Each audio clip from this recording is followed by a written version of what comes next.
I'm sorry. I'm sorry, Emperor. I need to talk to you. Gavin Wood, you fucking perishing idiot.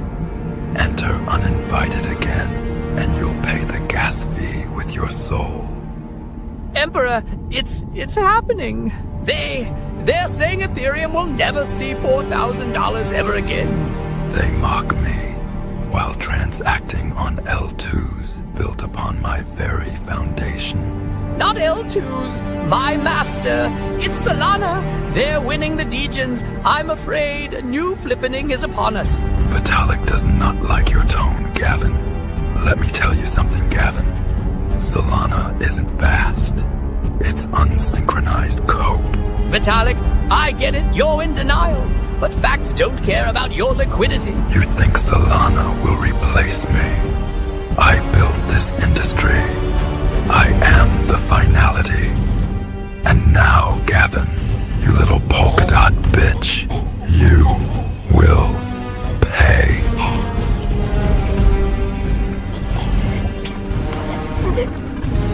Beg. Louder. I want to hear you say it. Say you were wrong. Gavin.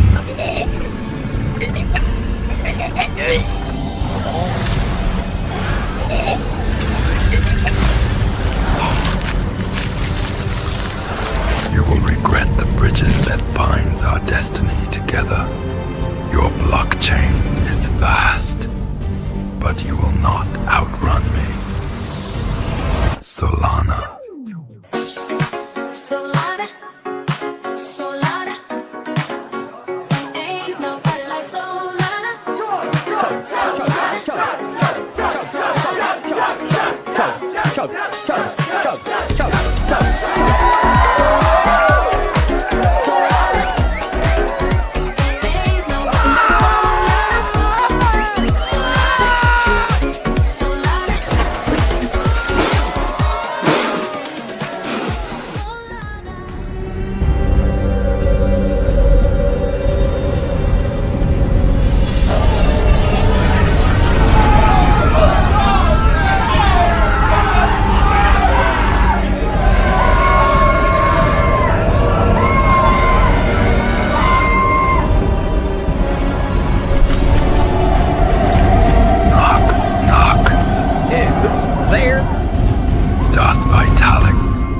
Darth Vitalik who? Darth Vitalik, my balls. Handsome. Ape, dog, frog, cat. You were symbols of greed, of empty speculation. A toy for degens. But now you will serve a real purpose. I will give you meaning, and it will be pain.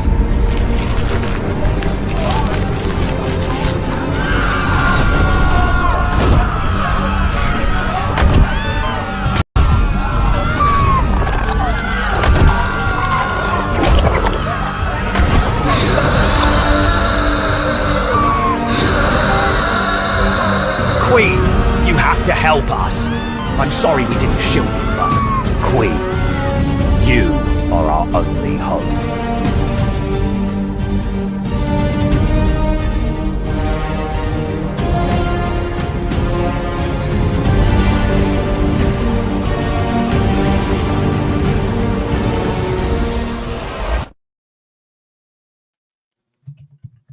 And we're live. Yo, hey Maddie. What's up? That was pretty wicked. Yeah, that I think it was a week or two old, but it fit this week more than ever. I've never seen it before. That's new to me. There's already a part 2 out. Oh, really? Okay. Wow. I'll be looking that up. Right on. Yeah, and it actually makes some decent points too, right? Like it's like, you know, like people are playing down on ETH, but like Vitalik is like a gigabrain weirdo who's hyper focused on this thing, and he will make it work. Like ETH is the store of value, practical chain. People go there to be safe.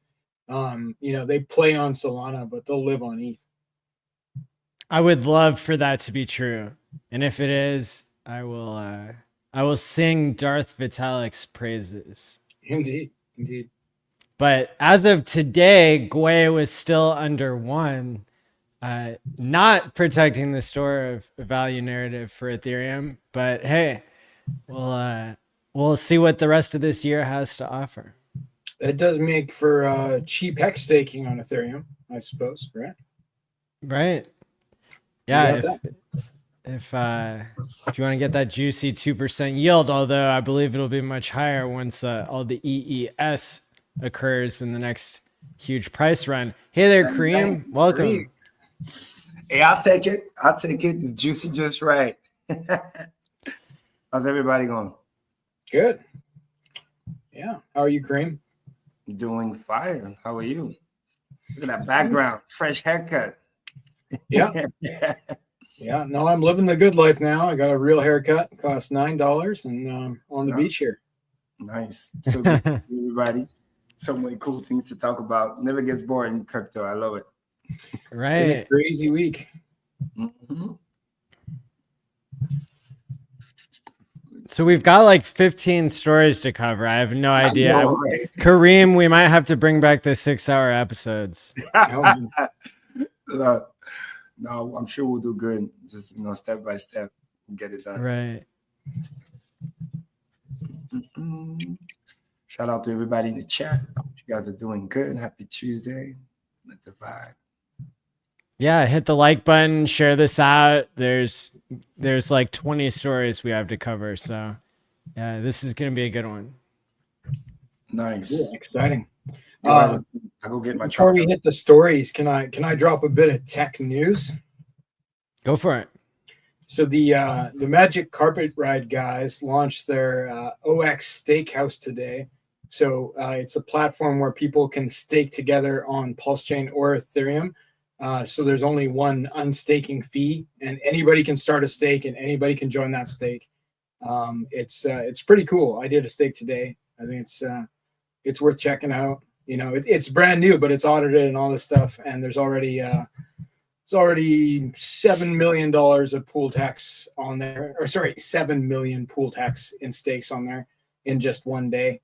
6 different pools to choose from, but you can make any pool you want, and anybody can join it with you, making it totally custodial in your own wallet. You get a receipt token that allows you to move that hex stake to a different wallet if you want to. I like it. I think it's cool. Is it perpetual or?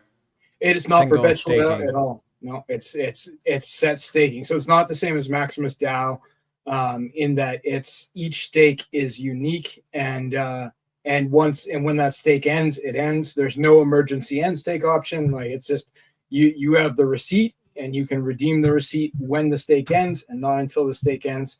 And then once that stake is over, you'd have to create a new one if you wanted to do it again. So you can make a hex ladder on there. The chances of you getting a bigger pays better bonus, especially if a whale gets in on it, is very high. And then the fee is set as a default of 0, and the pool creator can put a fee of a maximum of 1%. So if they're doing it for charity or something like that, I know Vets was doing something like that for charity with it maybe, but like the max is 1%. So there's no gouging that can be involved with it. It's made for the community to get bigger pays, better bonuses by staking together, right? In whatever term you choose. You can make a 33-day pool. I made a 72-day pool. It has it has all the options of hex except for emergency end stake. You don't have an emergency end stake option. I was just wondering yesterday whatever happened to the Steakhouse version of Pool Party, because I spent over an hour discussing Dipcatcher's proposal with Future Us, and we had unlimited entertainment from that. This is that, I guess. Yeah, very cool. Well, congrats to them for launching, and to you for creating a 72-day hex pool. I was trying to create a 69-day, but I couldn't get the slider on 69. But I did 72. I think any way people pay themselves their future self with hex is pretty cool. Indeed. Yeah. And more tech is cool. And I think it's cool that people can build tech on top of Hex. And being that it's an immutable contract with no min keys makes it ideal for that sort of thing. So, and this is yet another way that somebody has essentially, in my opinion, solved the Ethereum gas problem. Like you could have 500 million Hex staked in one pool with only one unstake fee versus, 1,000 unstake fees if 1,000 people were in that pool.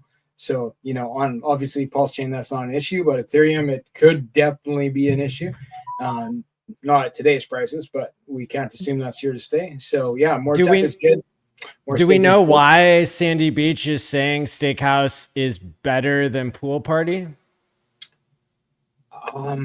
Honestly, I have not touched Pool Party myself, so I can't comment. The one thing that I know is I think Pool Party maybe has a higher variable fee that the pool creator can create, like maybe up to 10% or something, but don't quote me on that. I literally haven't touched it. That's just the only thing I heard about it, is that there potentially could be a high fee, but I'm sure I'm sure that is also a valid staking enterprise. But yeah, I'll have to take a closer look and get back to you. Okay, cool.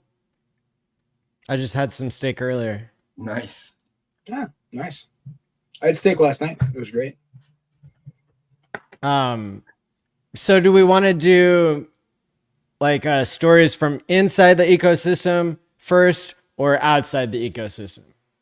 Either or, Maddie, but I guess outside, so then you can bring it in and then it just kind of bubbles up together. But since there's so many, feel free to start. Yeah. So yeah, outside.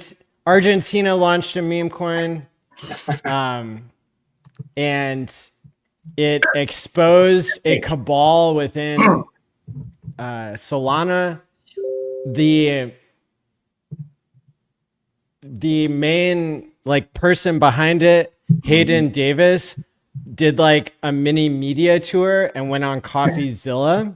Hey, that was so funny. Where he committed to several felonies, or he admitted to them and committed to them. Nice. Explaining the inner workings of how he's been rugging people. And apparently he even did it with Melania token. He was an insider that illegally profited from that. And that's brought up a lot of questions and answers and a healthy debate about what does it mean to own liquidity? What does it mean to have insider knowledge? What does it mean to be basically being the decentralized exchange, kind of like a centralized exchange in the sense of Meteora being a provider on Solana where they give you a blue check mark. It's not a blue check mark, but they confirm whether a contract is is the real one or if it's a fake. It's a joke. And it's a joke because finally the real story spilled that when Hayden launches these things, the people sitting next to him are the ones sniping. So his story that I sniped the sniper. I had to snipe it because the snipers were coming for us, and it wouldn't have been fair if I didn't take the money out and then I could re-inject it later on. That does not appear to be true, and it appears to be that everybody's starting to squeal on each other because having $110 million that you've stolen from people in Argentina, including the cartels, is probably not going to end well for that guy. Yeah, I mean, most definitely. I mean, there's so much to impact here. And I think what's happening is the kid pretty much, because he looks young, he looks scared shitless. So now it's like, yo, I'm potentially worth for his life because, it's a lot of money. And then, I mean, it's kind of funny when he say things that, again, don't make sense and contradict himself. I didn't sell, but I swiped.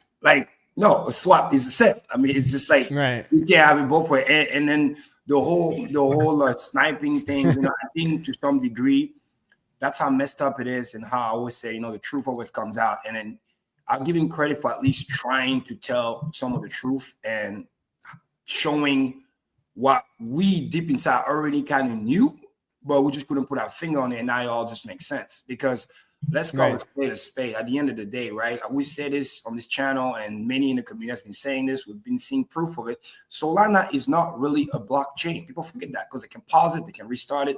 And then when you listen to the interview, Right. I'm genuinely surprised. He brought a valid point. Like, how the hell do those people know about those coins? Like, imagine somebody's trying to do a secret launch. How the hell do those people know about this coin? And the sniper comes in. And then when you really, really start, like asking yourself, you don't need to be a genius, but it has to be at a validator level. Because like we just established, it's not really a blockchain. They can pause it whenever they want, restart it. The validators are probably docs. Kind of like, how we talk about BSC, how it's like it's mainly Binance, only most of the validators, because at the validator level, you're able to detect when new contracts come in, right? And a lot of the sniping, it just comes out to the ability to detect new contracts coming in. And then from there, you snipe from the block.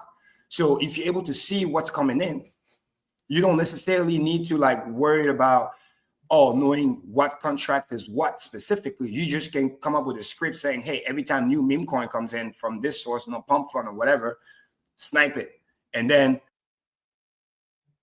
the moment you snipe it, for people to understand, you can snipe millions of coins for a fraction of the cost. I'm talking people were buying, I've seen cases where people can buy 100 million coin for like $5 or less. So if you're out there sniping everything, knowing that they say 95% or 98% of it is going to end up being zero, right? You play like little VC, but 2% is going to end up with something that's going to generate anywhere from, 10,000 to hundreds of millions in some cases. Then what would you do? You're just going to snipe every single coin. Those who turn to nothing, you're just going to call it like expenditure, right? $5, $10, $100 for cost, whatever. It's you hear people talking about meme coin, how like, bro, I just tossed 20K over there. I lost it, whatever, but over there I can make 200,000 or $1 million or whatever it might be. And then you get to see how rigged the game has always been. And then things that we've been saying to people all along, but now the truth actually comes out and you get to see. I genuinely believe this is where, the sauce has been made, and you get to see. And this is why now people who are literally kind of on the fence are realizing how rigged the game is. And I think that's why, Solana is getting this big hit. And then you add that with the fact of, just like quoting a little bit, paraphrasing Richard Hart, it's like when we talk about the top of a cycle, when the richest man already bought, right? This is it. We talk about the meme coin cycle. It's about attention grabbing, right? The biggest is president's level. At the president level, aka even president of the United States, it doesn't get any bigger than that. And those people who were bitching and then got caught is because they used to snipe, and whether it is Melania, probably Trump, probably other projects, they were used to make a shit ton of money because there was so much money flowing, Maddie. Imagine at multiple level, right? The exchange comes in, the market makers comes in, the scammers comes in, and then by the time it gets to retail gets dumped on. But then when retail loses all their money already, and they got liquidated left and right from previous event, now the market makers and the exchange can't basically scam any retail because retail got no money. So they what do? They scam the next best person, which is usually what they call the KOL, the key figures, the people. Right. That's why now the big scandal comes in, and lo and behold, some of them start to complain because they felt what the retail investor used to feel about losing all their money, so they never care. Now all of a sudden, they're the one losing money. They're not used to like, my 300,000, my $1 million moved to 10 mil. Like, oh my God, I lost money. Now they want to bitch about it. And then now the whole thing gets exposed. So there's a 20% chance on Polymarket that Javier Milei gets impeached over this. It's so that's kind of interesting. I think so. He's the first libertarian president in the world. So that's kind of interesting. And of course, all the Bitcoiners are piling on about it. Let's see. Is there anything else particularly interesting about this particular thing? Specifically, I think that's just my opinion, that the dude probably had no fucking clue what the hell's going on. He thought he was probably supporting something good for potential businesses and whatever. And now this whole thing blew up in his face. And he's been doing so good for Argentina lately. But then again, he doesn't take away the responsibility. What if he understood what was happening? He definitely had no clue. I can just tell he had no clue. And Looks by the way, confused. even have the technical knowing, like this kind of Right. level, even expert people that have been in crypto for years are getting finessed left and right. So what how is- do you react to the fact that his sister was taking bribes from Hayden Davis? Oh, but that's definitely bad. I mean, like I said, he definitely got something to blame for it. But I think the whole money being scammed, I just genuinely believe that the dude probably thought in the lines of, hey, obviously some people are gonna get paid. You know, it's politics, right? There's always gonna be shaking hands and envelopes being moved left and right. I've seen that in my own country, but it's like usually what the good president is trying to do is like, all right, if he helps 80%, helps the population and move forward, and crypto is going to be good for, you know, countries like that, developing countries, because they really need that tech. It could really, really help move the country forward. And then, you know, a couple people, yes, we don't like it, but it is what it is. 20% get paid, but 80% actually helps the people. That's a good thing. But the thing ended up in such a catastrophic failure, dumped so fast, so many people got wrecked. And now this Hayden guy literally has the 100 million. And the reason why, I can tell you right now, I know it sounds messed up and I hope nothing happens to him, but one of the reasons why he's not touching this money is because that's his insurance money. Like, it's not even funny at this point. Like, he's probably, like, you kind of joke about it, but he's scared shitless. It's like, if he lose that money, some people can, you know, knock on wood. I mean, you know, he might be like hunted, you know what I mean? So it's like, that's why he's not touching the money, and he's just waiting directive to be told what to do with the money. Because on the other hand, too, Chain of Command broke. He didn't know what to do. I mean, assuming what he's saying is true, but it's a shit show. And obviously the president is in it, because the dumb thing that he did was he removed the tweet. That makes you look even more guilty, because you put the thing, then you remove the thing, and then you act like you don't know nothing about it. That shows lack of leadership too. A lot of this money probably came from like other quote unquote insiders that were rinsing each other. And so that's kind of interesting as well. Very important. But the people, you know, you only have to have like one, you know, mafia guy who loses $100, you know, for him to come after you. So, and he's pissed. And some of those guys are just pissed because they wish they were the one doing the dumping. The kid just got there faster. Right. I mean, he saw the sniping happening, like he said. So he sniped. So he had a bunch of the coin. And because I watched most of the interview with the key parts, because I watched it on multiple. I watched multiple other people doing like a breakdown. And the key part was, at some point he said something like, the reason why he kind of quote unquote didn't sell but swipe is like he was watching those other wallets. Very important. That got a shit ton of coin very early. Like, to the point where it didn't make sense, because those people, how the fuck did they even know about the coin? Because they were like very, very discreet about it. And this is why I'm saying at the validity level, something is fishy over there. They're able to detect those things. But nonetheless, he was basically saying, which I've seen it and it's true. It's like, well, I either dump it now and protect the 100 mil. If I don't, literally within the next 10 minutes or 5 minutes, somebody else will do it. Because some of those other wallets had somewhere around 60 to 80 million dollars. So he's basically saying, again, it's bad defense, but it's that doesn't make it not true. That had he had not done it, those other wallets would have done it, and then the money is completely gone. At least this kid is related. To the insiders that were sitting next to him when he launched the coin. So like his entire story is bullshit. Okay. There's always the like- option not to launch a meme coin and then rug it. I think that is on the table. Yes. I was on his side until the rest of the evidence came out. Like I think he did a pretty good job of like making up a story, but then people started to, you know, tell the truth. So yeah, the biggest thing that scared me in this whole situation, again, shout out to Richard Hart. Like, I'm quoting, like, what I'm afraid of is people like that. Oh, and they come and they play a victim and they want to be public. That's cool, but I just hope it doesn't turn into a reloading scam. That's when it gets even worse, because they'll be like, don't worry, we're trying to make people whole, and maybe we're going to do an airdrop and and then people go put even more money thinking, oh, the coin's going to come back, because apparently there's still a lot of liquidity on that thing. You know, I mean, it dumped a lot, but there's still a lot of money. Right. Malay, like, after he deleted his tweet a day or two later, then he like retweets somebody's instructions on how to install Solana and like make a purchase, and then he deletes that retweet. So it's just a mess. And then he was in front of his own, like, you know, Congress, or like he was in some like court today, literally saying there's no crying in the casino. So he's kind of doubling down on his whole libertarian type of thing. Yeah, but on the side, this is something that is true that needs to be told into crypto people. And then we on this channel will also practice a little bit of tough love because it's good sanitation and good reminder. Like all of you guys, and I want to say you guys, the people in general watching this, those who play with meme coin, like you have been warned. We've been warning people for years. Like, don't go bet the whole farm, or when you lose all your fucking money, respectfully, don't come here crying because at the end of the day. Right, nobody's coming to save you. I saw an interview a couple of days ago about Hester Pierce, crypto mom. She was cool, and then she kind of reminded me of that, and then she made that very specific. Like, you want all this thing, all this guidance, but remember, once you want to play the decentralized, do whatever you want, freedom of this and that, that's true. But also understand that also means that nobody's gonna be here holding your hand. And when you lose your money and you're gonna come here and cry, there's nobody to cry because you wanted that freedom. You wanted to do whatever you want, this and that. Now, obviously, if there's fraud, that's different. They can refer that to somebody else. But the moment something is no longer a quote unquote, it's not a security and it's a meme and there's no rule and it's Wild Wild West and we do whatever we want and blah, blah, blah. Okay, cool. But you got to keep that same energy. When you go and you lose all your money and you're going to come back and you want to play the victim. No.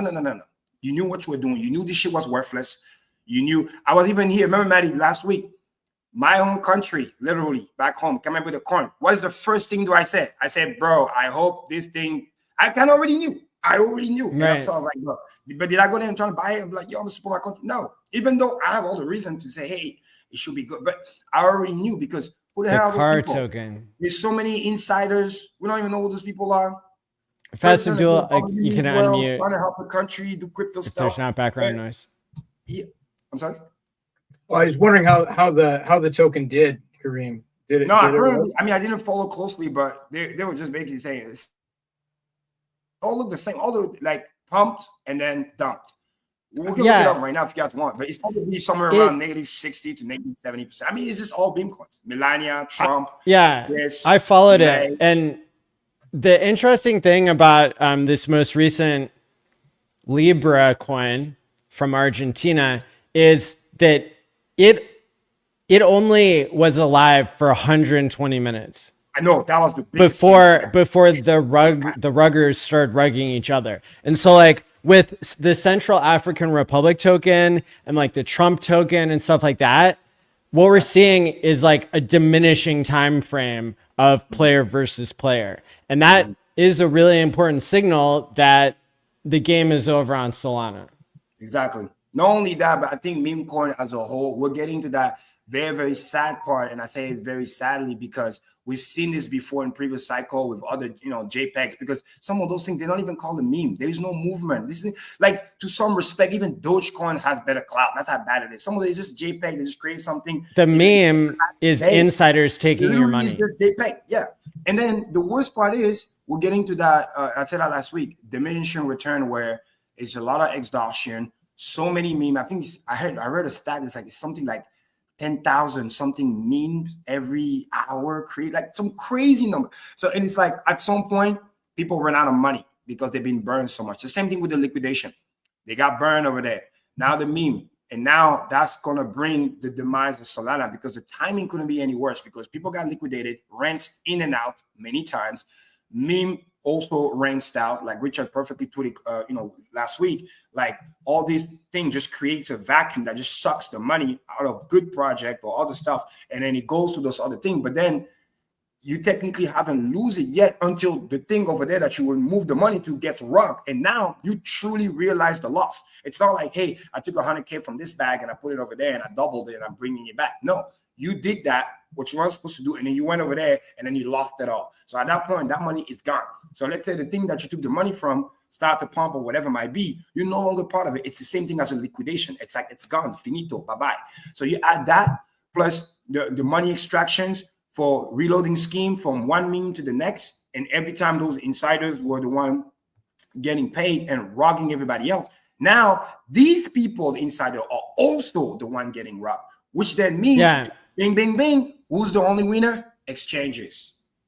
Well, I mean, so Nick Carter had like a really good observation that basically the meme game on Solana has become an industry where only the people who have reinvested the hundreds of millions of dollars that they've stolen or, gained, however you want to look at it, they're the ones who have the technology to be the only ones who can win. Yeah. And so, whereas once upon a time, memes were looked at as more fair than the venture capitalist VC insider grift, now That was the joke. it's been flipped to where now they're less fair. Yep. I think what people are realizing, Maddie, is even more fucked up than that. Excuse my French. It's that what you're saying is absolutely true, but that was a perception. That's why they were doing, oh, F the VC, da-da-da. Come here, we're the best, it's more fair, when they already set the play. You understand? To make you meaning the retail guy, the degenerate gambler, preying on people who have literally gambling addiction. That's basically what it is. And then they play this game, making you have the illusion to think that the casino is fair, but it's not. Because now we're finding out all these things, but we're finding this now, but it's been going on for a while, because this Hayden guy already hinted that they've been doing this for many coins. Some of these kebab people were even like doing stuff openly, bragging about the money that they make in this, because again, it's inside job. They're scamming so many people. They're making so much money, hands over fist. Why would they stop? Like, think about it. You put a couple 100,000, you walk out with a 10x, easy, 50x. Of course, you're going to do it again. It's easy money. You're making money in your sleep. You don't do nothing. Somebody just give you a call, like, hey, you want in on this? Hey, I got an allocation for you. Just do this, just do that. Guarantee money. We're talking about they're making money in some cases in hours, minutes. I mean, that's how sad it is. And people are rushing, thinking, oh my God, it's fair. I'm going to get a fair distribution, but you don't. They create those things on purpose. They create an illusion that it's fair when it's not. They even can create an illusion that, oh, look at these few people, this few article. Look at how much this guy made a lot of money. It's literally like the lottery analogy. Like they gotta create one or two winners to make you feel like, oh, this could be you, right? Create that little opium, that little hope that you could be the winner when it's all rigged from the get-go, to the point where even the Hayden guys started to realize that as the money was being siphoned out so many times, there's no more money to rug. So like you said perfectly, they start rugging each other, because the level was kind of like exchange level / validators. Then you got the market makers. Then you have those key influencer or whatever. And then you got the little people. The little people got rent so many times that it got to a point where there's not enough juice even to get to them, because they got no money. So what does the exchange do and the market makers? They get the next guy on the food chain. We can't get the little guy. So let's get the influencer. And now all of a sudden, the influencer, because they got the voice, they want to start complaining. If it was a little guy, we would have even talk about this story. But because they're complaining, now the real truth comes out. And then we find out, wait a minute, this thing's been going on for a while. And then again, it's a joke. Because again, it's not a real blockchain. It's not. Right. Well, so we better move on if this isn't going to be a 24-hour stream. Exactly. So some people are saying that like FTX refunds are happening on Kraken. And Trezor correctly pointed out that like if you self-custodied instead of using FTX, then you'd have $96,000 per Bitcoin in your wallet instead of the $18,000 that's getting paid out by FTX. Yeah, no, I would like to unfortunately tell you that like some insane percentage of the FTX money has already been paid out or was sold for pennies on the dollar to like insiders who are legally contracted already to not put it back into crypto. And so like this whole story that they keep feeding you over and over again, that your crypto is going to pump because FTX, billions of dollars is coming back into crypto from FTX, I believe has been pretty debunked by the people who are deep down the rabbit hole in Twitter and are following this. It's a fucking scam for three simple reasons. Number one, like Maddie just said, they call claims. Some people were so desperate during the whole situation and they wanted to obviously get some cash. It's kind of like debt consolidation in a way. Somebody else come there and be like, hey, I'll buy your claim pennies on the dollars because you desperately need money. Let's say you owe $100,000, but you're willing to settle for, I mean, we're talking like 20 grand or less. I mean, literally in some of those claims, it's really sad, but you need the money. So you will sell your claim, you get a little check, and then the guy takes the right from it. And another thing is I read somewhere where the payout is only for account. I mean, a lot of small account because the little guys, but we're talking about account with less than $30,000. Those were the ones that got paid. And obviously it's a small fraction compared. So not like what percentage of what was lost did they regain? Like we're talking 10%. Exactly. 20%? We're talking about like maybe 10%. Exactly. And that's why nothing's been pumping. Like today, you don't even feel it. Right. And then, like Maddie said, the rest of the money, only the big money is going to get it. And then either they already allocate the money somewhere else, or the small silver lining is they can take that and then add to their deeper pockets because they just can put that in cold storage. Or if that's going to be a different segment for later, but if we fall out of the parabola, they might just decide to just dump the coin and take profits. Because why the hell not? The shit popped 5x on the money. You bought it pennies on the dollar, like Maddie said perfectly. Why wouldn't you take profit? Imagine $15,000 Bitcoin goes to 100K or somewhere near that, right? You're already like 4 or 5x on your money. And then turns out you bought it for literally pennies on the dollar. So you probably have another 2-3x from the original investment because you didn't even, your net cost wasn't even 15K. It was even less than that. So it's like, what are we even talking about? Why wouldn't you take profit? It's not fun. It's just math. So Yeah, fair enough. You can just dump it, cash out, move the money somewhere else. Yeah, and probably people will if they have that experience. And one more thing too. Everybody so want to say, oh, they're going to bring the money back to crypto. No. What if the little guy now all of a sudden he lost all his money in Solana or meme coins or whatever, or he got liquidated a couple weeks ago.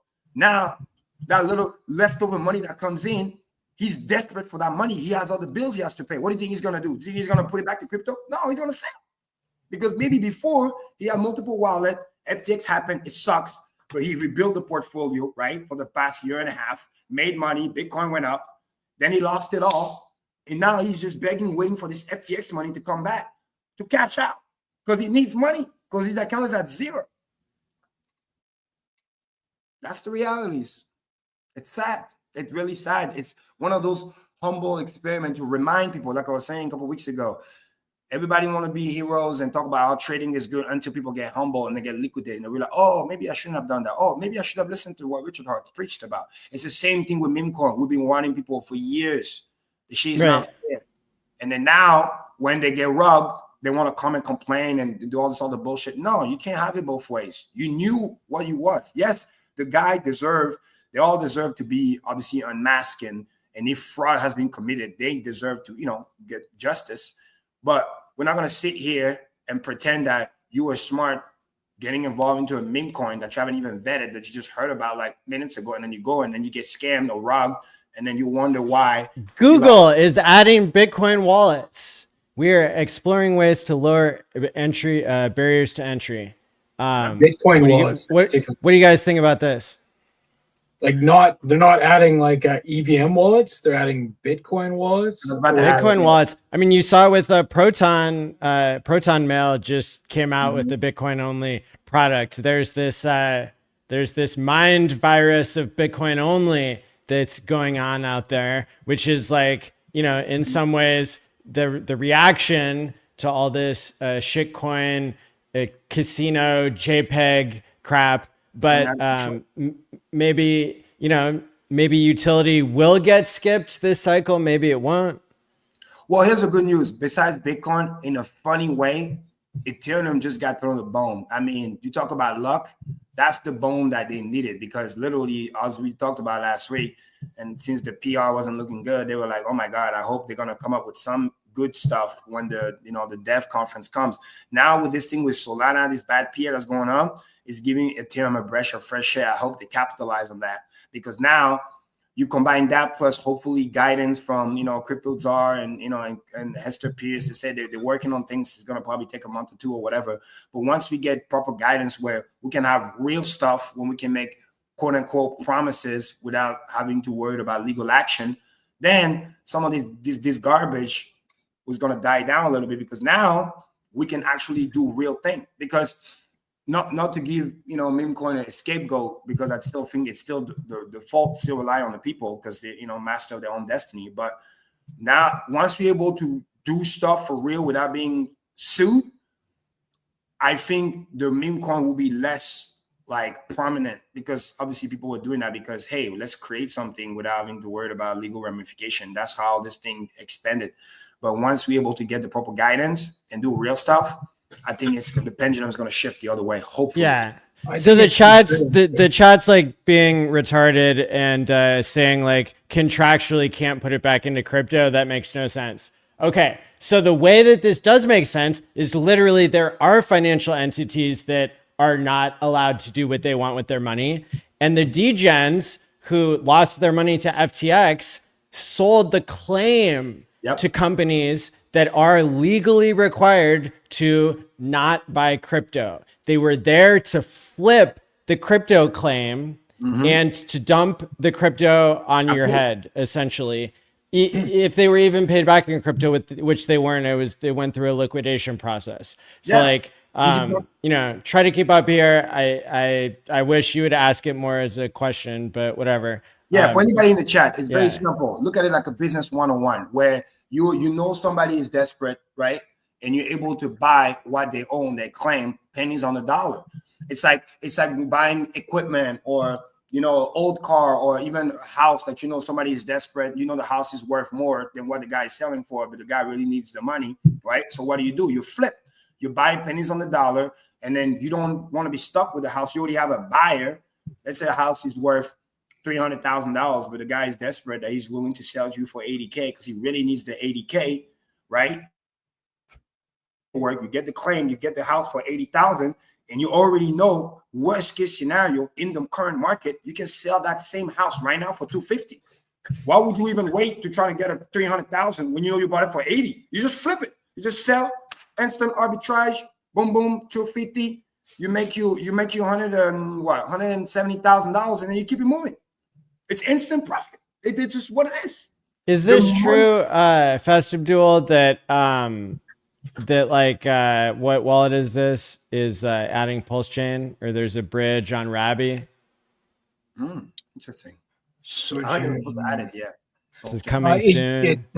Is that in regards to a wallet or a bridge? It says bridge. Tangent pointed it out, but he also pointed out that FTX funds are being returned today to pump the market, which we just said is not true.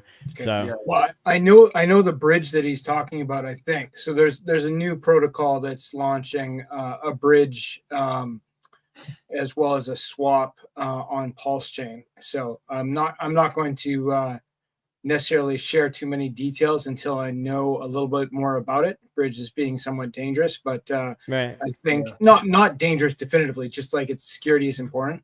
But Right. I believe they they are. were talking about having a bridge that moved between different EVMs and Pulse Chain, not just ETH and Pulse And Chain. I've seen that on Happy. Yeah. It says Yeah, Pulse Chain so- coming soon, and it's just so that you can connect because it's not EVM compatible. Oh, which nice. Yeah. So I think it is a good thing. We just want to make sure we double check the details. So after we see their audits and stuff like that, and if it's good, then that is really cool tech for Pulse Chain. So it'd be really cool to be able to bridge, not just swap bridge assets from Pulse Chain to Solana, from Solana to Pulse Chain. That's a non-EVM example, obviously, but also to other EVM chains, to Base, to Polygon, whatever. Like Debunk, We can bring beams from BNB to Pulse Chain. It's not a bad technology concept. the more bridge, the better. Easy flow of money, which is why it's really good. And then one more time, just to beat this dead horse, is like for people understanding that yes, repayment are being made, but what we're being saying here is that the amount being paid to people is so insignificant that don't expect a pump. It ain't gonna happen. Because again, a lot of people already sold their claim, so they mean they don't have access to that money. That's number one. The few that were getting that, we talk about very, very small amount. They just started for those people, so it's not even like a big deal. And chances are those people are the people who got wrecked on the meme coins and a couple of weeks ago during the major liquidation. So don't think they're just gonna, hey, let me put it back to crypto. They might have bills to pay, because that's what happened last time. Because as soon as they got the money, they sold. That's it. Because they need the money. That's the reason why they also sold the claim, because they need the money.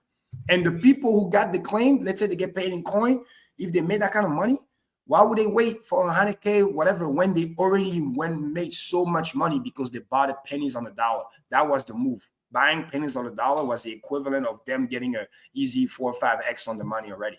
So at current price, they can sell and make literally 5x their money, bare minimum. Yeah, so if you're crying in the chat because we're educating you instead of lying to you, that's it's fine if you don't want to participate in the chat, but but like we're here, we're reading the chat, we're giving you the alpha for free. So like you could just say thank you or something, but but that's not required because we're here doing this either way. We're not here for the thanks, but like you can hold the attitude. Yeah. I'm here for or the you can take it. Either way. Shout out to everybody that's cool in the chat. Shout out to my boy Freddie. Yeah. Crow. Good to see you. Yeah, too. It angers me that the rest of crypto is lying to you guys about what's going on with FTX, because FTX is built on a lie itself. And the lies have compounded so much in crypto that it's just very upsetting to me that people don't even know what real crypto is anymore. They don't know that Coinbase is committing fraud by saying that they offer crypto without holding your own keys. But the whole point of crypto is holding your own keys. So Coinbase is actually offering bank accounts with an IOU attached to it. They're not really offering crypto, but they're out here pretending and lying to you and telling you that they are, just the same as FTX did. Now, whether or not they're going to actually show their reserves, that's a pretty cool question. And I saw today that that Coinbase is at least going, they've started showing their proof of reserves for CB BTC, which is their version of wrapped Bitcoin. So, hey, that's better than nothing. I mean, you still have an admin key, so it's still kind of shit, but it's better than, I guess it's better than Justin Sun holding it. I don't know. Yeah. There has to be some in between. What's up, Franklin? But yeah, the definition of crypto is not centralization. But the tools that Coinbase provides can be helpful. Mm-hmm. And like Bitcoin said, yeah, see the whole FTX liquidation. It was a grift, bro. Just like a couple of weeks ago, that was a grift, bro. They just did a liquidation hunt. And again, friendly reminder, the liquidation of 2-3 weeks ago was bigger. One more time, let's take it slow. Was bigger than the whole liquidation during the FTX collapse. Just let that sink in. Dollar-wise, $8 gone, just like that. So imagine if FTX didn't happen. What just happened 3 weeks ago was worse. So FTX lied to you and scammed you. Then the liquidators who came in and said, we're from the government, we're going to fix this. They lied to you, stole from you, and scammed you. And now the furus, the fake influencers in crypto, they're trying to scam you by telling you this is going to pump your bags. Bro. And then you get the people like, no offense, like, the call the moon or whatever, tell you, long this, long that. And then like every time they say it, literally a couple hours later, the whole thing just crashed, people just get liquidated. I mean, this whole range, the last couple of weeks, people getting liquidated left and right. This is the typical where the hunting liquidation bots is having a field day, literally. Long liquidated, short liquidated. It just, the price don't really go anywhere. It just we keep ping-ponging between 91K and about 100 and 102K Bitcoin. It just, but the price not really going anywhere. And meanwhile, people just getting wrecked, instead of understanding like, bro, buy and chill. Like, earn some yield. Wow. It's just so sad, man. Falcon Crypto is reporting in the chat that supposedly Galaxy Digital, who Mike Novogratz runs, he follows me on Twitter, acquired 25 million SOL over the counter for $64 per token. That's nuts. Of course, some of them got $8, bro. They're a third of the price, is it? About a third, yeah. Yep. And here's the worst part, and shout out to Somni. I think that's why I saw this first. But there's about somewhere around, correct me if I'm wrong, Maddie, but another like $3 to $5 billion of unlock that's coming up literally in the next two months. So it's like for Solana in general. Yeah, I mean, the thing is about to get even worse because it's already bad with all this scandal. You can see the money already leaving again, because that money was never Solana to begin with. That was the money that panicked from Ethereum that went to pump that when he came out. Let's be fair though, guys. When are the unlocks on Pulse Chain? When does Pulse Chain have its VC unlocks? Yeah, look, right? Ask Rackham. We never needed one. That's the funniest part. But all the tokens are out. There's no VC unlocks, right? So if Rackham's got tokens, Rackham's got tokens. It's there. That's mostly true, but Rackham actually did create a company and sell public shares and then got a 2.3x multiplier on his money. That was available to continues to dump. right? Like what? That was No. technically This was available no. and He like so. Not only were there private funds, but there was an actual corporation set up in Florida, called what was it? What was it? Something block. It was blockchain something. You can go back into my old streams and hear about it. But basically, yeah. Then he tried to cover it up by dissolving the organization after there were a couple news stories that came out that showed that they had sacrificed for Pulse Chain and Pulse X. So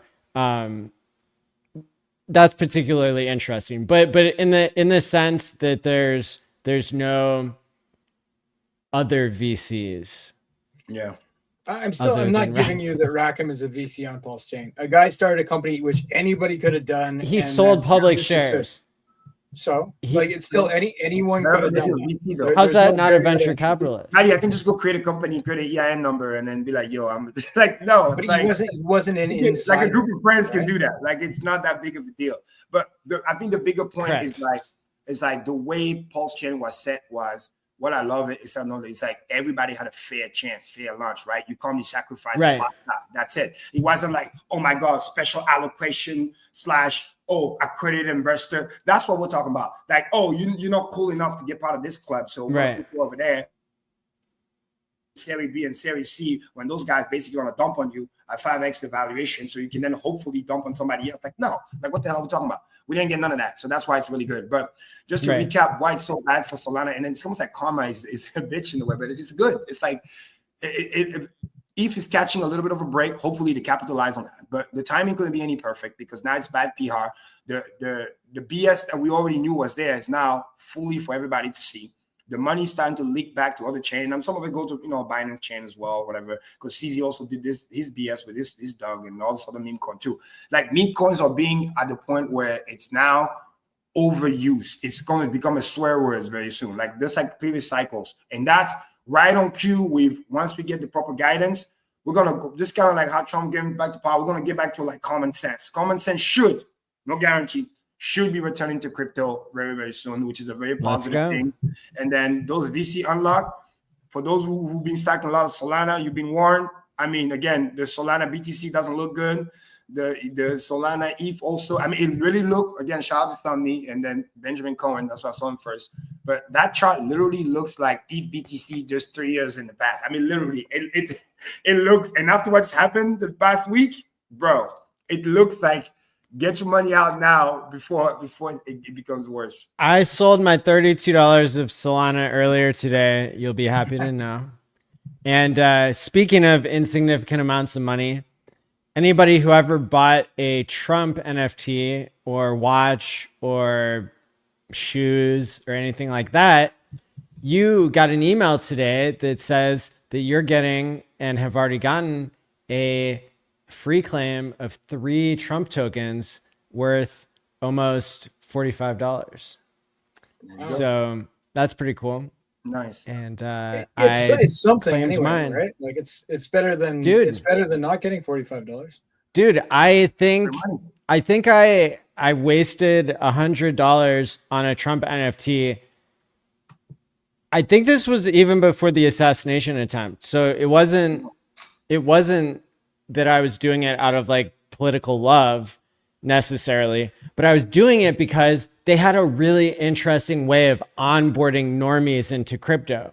So you could buy something that was on chain using a credit card or using something with no KYC, and it was just like it was smooth and it worked, and like there were real world perks that were happening. I know B-Roots spent like $10,000 on them and got to go to a special dinner with Trump and like asked him a question that ended up like, like sending Trump down the right path or something with like his policy. He got a selfie or something, right? I think I've seen it. He got the second dinner. Yeah. Oh, okay. Oh. Yeah. And that was because he had bought some of these NFTs and he, of course, knew the right ones to buy, with the ones that are valuable on Ethereum in the first round. I think I bought like the second round that was on Polygon, that went to like 23 cents or something. But yeah, I was really doing it to understand the tech how they're onboarding people using just email addresses and credit cards instead of all this complicated stuff in crypto. So that was kind of interesting to me.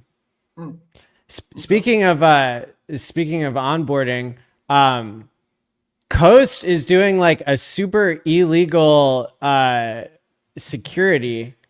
So that's kind of concerning to me, that they're calling this a sacrifice where you end up owning bank shares, which is nonsensical because if you're promising people bank shares, that's literally meeting the Howey test in every single way. And as you'll hear later in the program, like I'm super against the SEC and like, you know, but it doesn't seem like responsible behavior to, you know, like if you're going to do a sacrifice and don't promise people stuff. Did they promise people stuff? Because what I heard when Stoic spoke on Corey Costa and what I read on Twitter was very much a no expectations, you know, sacrifice speak type thing. I clicked on the link and I've seen, I think, 2 references in writing that were promising people, and they're calling it real world assets. So they're literally promising a real world asset, which is maybe bank shares in Old Glory Bank, if you send money to their sacrifice. So like I'm on the page now, and I'm not seeing that. So I'm just wondering what you're seeing, because I see your sacrifice. I don't even know. What that is. I'll go find it because it wasn't really hard to. Let me see. Oh, hopefully they change the wording. I mean, that would be great. I guess like that would be way better than what it was before. But I mean, I went from like being a fan to being like, oh, this is concerning. Like this is this is a problem. Coast is trying to do a Reg A plus. I mean, how would you do a sacrifice and then trying to do a Reg A? That makes no sense. Right.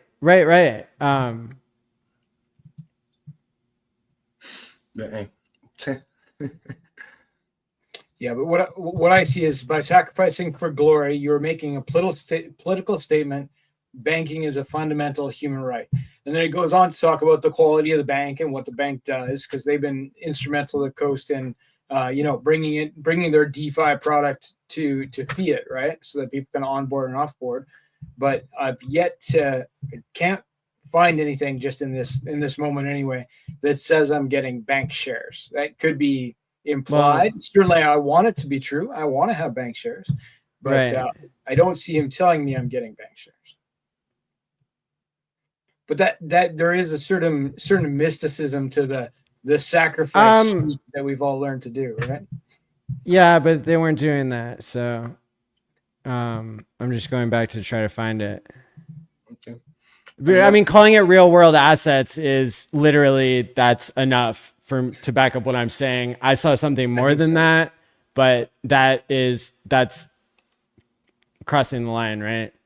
And the reason you want to either run a clean sacrifice or sell a registered security that's registered with the government, and you don't want to blur those lines, is because then the government will come and take your money and take your crypto. And this has been like an on-ramp and off-ramp for Pulse Chain.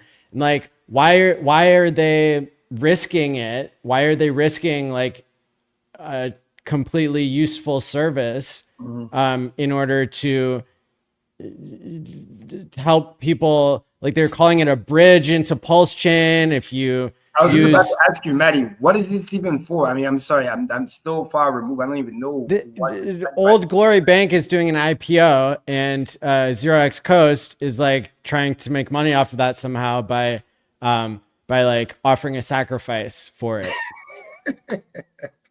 Yeah, good luck. Right. Well, I'm gonna leave it at that. We can just move on. Right. Yeah. There you go. We don't have to. Yeah,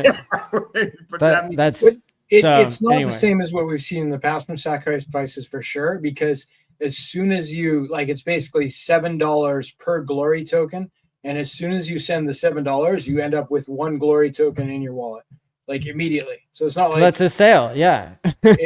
it feels more like a sale to participate with it, because like, yeah, you go in with Really, they want 35 USDC mil. and you get like, send them $7, you get the glory token immediately, and then which you can. Wow. There seems to be somebody is maintaining the pool at $7 per glory token, and that's why they may have said this isn't a possible way to bridge to Pulse Chain, because you can literally go and sacrifice. $500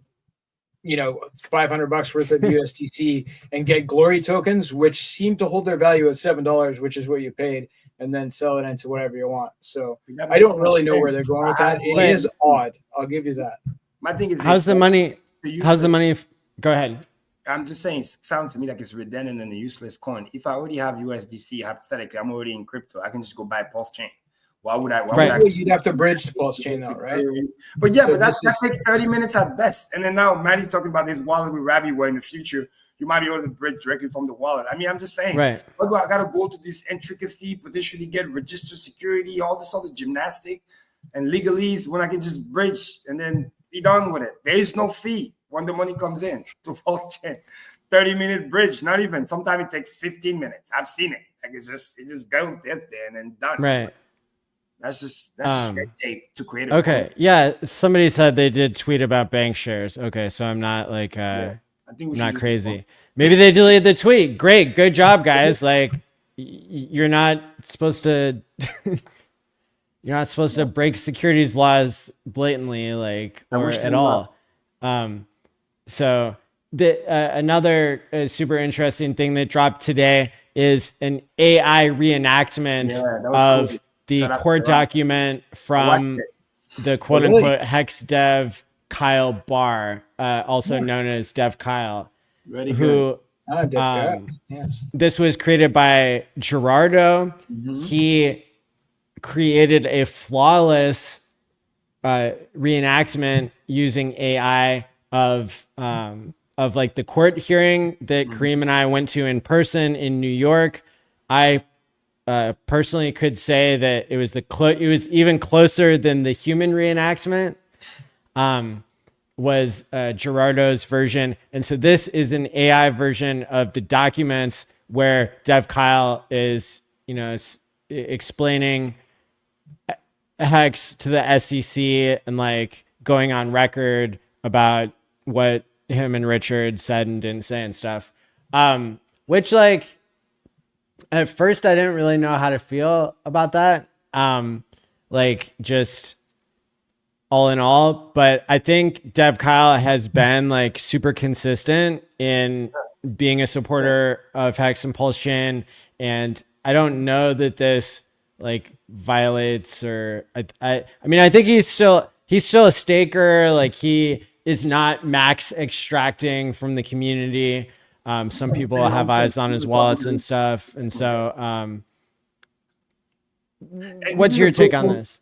This is really good for people who, let's say, if you came to the community a little bit later, you never really understood the beginning or the phase when Hex kind of started. So this is a great audio. Obviously, you can listen to it on 2X like me, but it's really cool to break down the early days of Hex, the code and stuff like that. For those who don't know those details, it's great to have. Or if let's say you onboard somebody that's new that want to know all the technical stuff, boom, you can send them like that.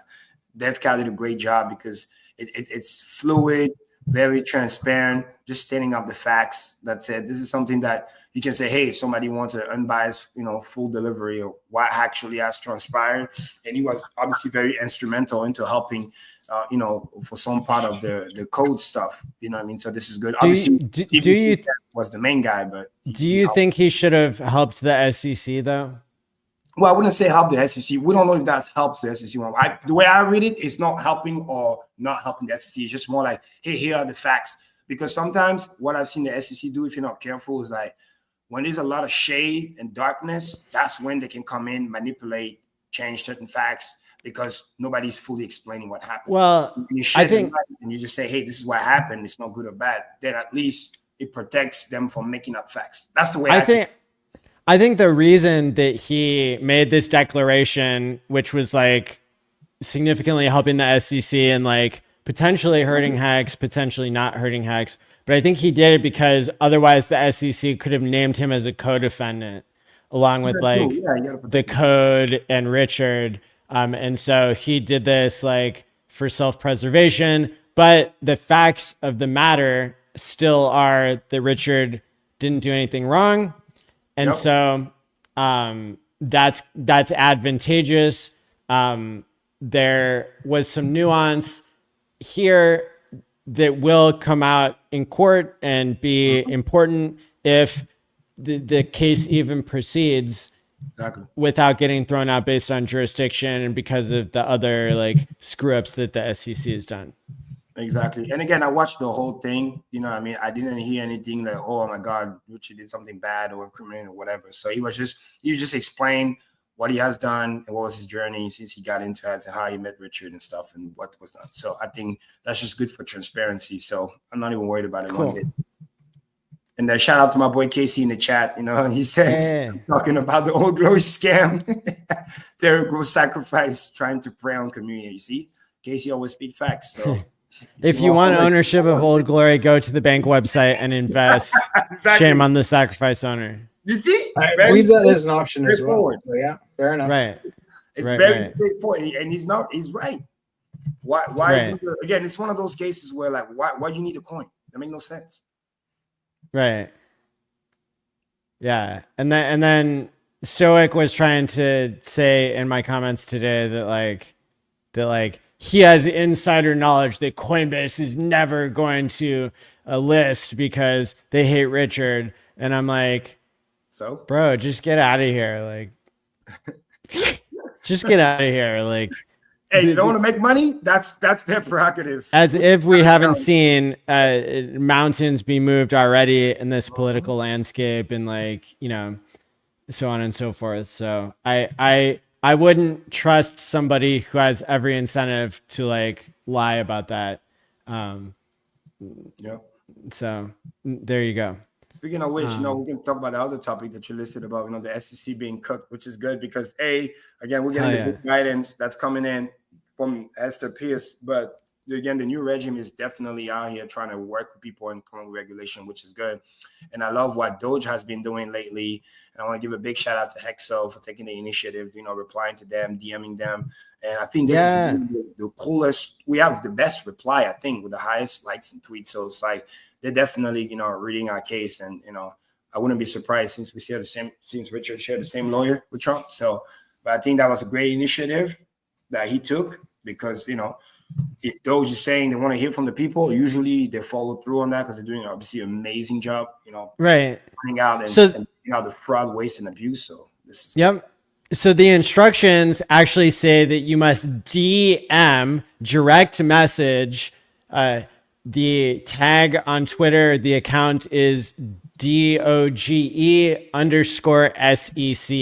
Yep. But the Doge account that was just set up this week says Doge is seeking help from the public. Please DM this account with insights on findings and fixing waste, fraud, and abuse relating to the Securities and Exchange Commission. And last time I looked, Hexologist's post, which is a public post, was the 5th most popular post if ranked by likes. But the top 2 were just bashing Elon and not saying anything about the SEC. And so, in fact, this is the 3rd most liked. But I'm not sure if that counts for anything because they're asking you to DM.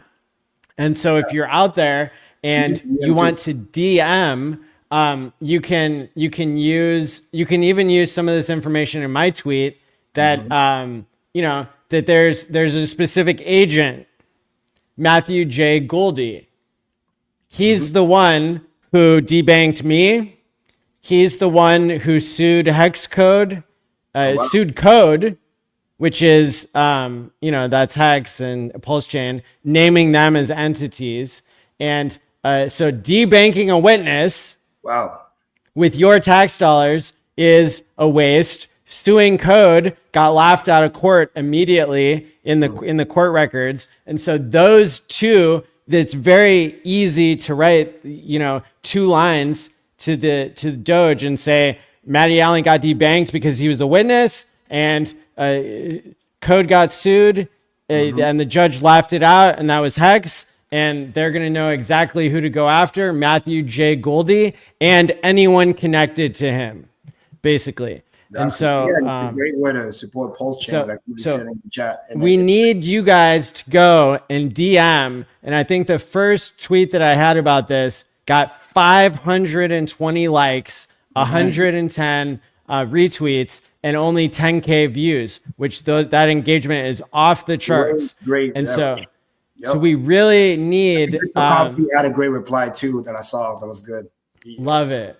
Love it. So I'll drop a link to this tweet, and you guys can go and do that right now while we're in the stream, because it's nothing's going to happen unless you take action and DM. And if Doge_SEC gets the most DMs, right now we're third for like their public thing, but I bet we could be number one on their list of things to investigate. And what they're going to find is going to be very clearly fraudulent waste and abuse of taxpayer dollars.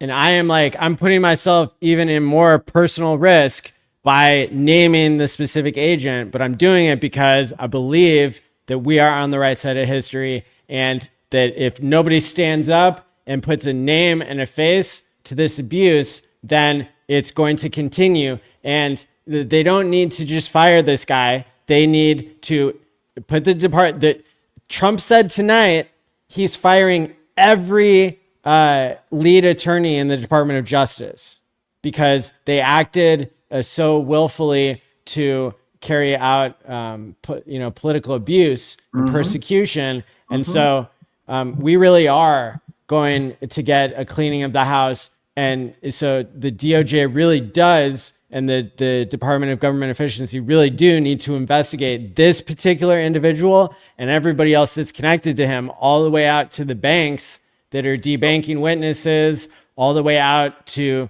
anybody that has really touched the Hex case at all from the government needs to be put in prison. Exactly. They should be prosecuted again, full extent of the law, especially if they break the law. I mean, what I love also has been happening is that one of the judge also, I think he came out today as a breaking news, how like some of the Democrats were trying to use one of the judge to try to, stop the initiative of DOGE and, the government. And then the judge that he got to actually denied that. That was awesome. So they could continue to clean up house. I mean, the waste that they found every day, it's mind blowing. I mean, that's a different topic, but it's just some of this stuff. It's straight up laughable. I mean, it's just sad. I mean, especially lately, the latest one was the thing about the Social Security with the people collecting checks and then being like on average 120 years old and up. Like, bro, that was crazy. Like one person, I've got that. 360 years old, older than the country. Right. Oh man, that is crazy. Like so. And Trump had a conference today. He was talking about it, but he was making jokes. I just couldn't stop laughing. It was just like, who are those people? We need to meet those people and ask them what they're eating. It's crazy. 20 years old, you're collecting Social Security. Like, what's going on? Oh shit! Hear the literal numbers of like the age of people and how many of these people are collecting Social Security. There is one person who's 360 years old stealing your tax dollars. There's one person 240 years old stealing your tax dollars. 1,039 people are 220 years old stealing your tax dollars. Not even Very impressive. Man, we need Very them. impressive. We need them as Hexagon. Who are those people? Right. We need a referral. Right. 15-year state, that's nothing for them. My boy David Sachs said Methuselah is collecting your Social Security. Indeed. No, come on. Good old Millions. Methuselah. Millions over 100 I sent that to one of my years friends that old. was like, oh yeah, some of this stuff. And then I sent him this. He couldn't reply nothing. He just like silence. Say, what do you have to say about this waste? It's so crazy, bro. Right. So, and what, the oldest person in the world is like, what, 120 or something? Exactly. And those are like anomalies. 120, and 130. are like far in between, like, because they make headlines. Like, the only thing that I ever seen was maybe, and I'm being very generous, maybe 50 or 100 people ever got to like that 120. 116. Was that called? 116 is the oldest currently. Currently, but before the person died, but I heard one time somebody was like 120 something. But that was like an old one was like an old Asian lady, one time was an old African lady, but they get far in between. Bro, it's hard to verify. Like those people go back to before there was good record keeping sometimes. That's what I'm saying. Yeah, is it I mean, true? the moment you cross 100, and then you talk to me there's 4 million of them, and then 110, there's over 3 million of them, all the way to 140, those 3 million, bro, that's so fraudulent, bro. It don't make no sense. I actually met a woman who works with Aubrey de Grey, and she goes around the world and interviews the oldest people in the world to make sure that they are real people, because most of the oldest people in the world are committing fraud and are actually dead. And the people who are actually the oldest people in the world, she does this full workup with them to document, what's their lifestyle like?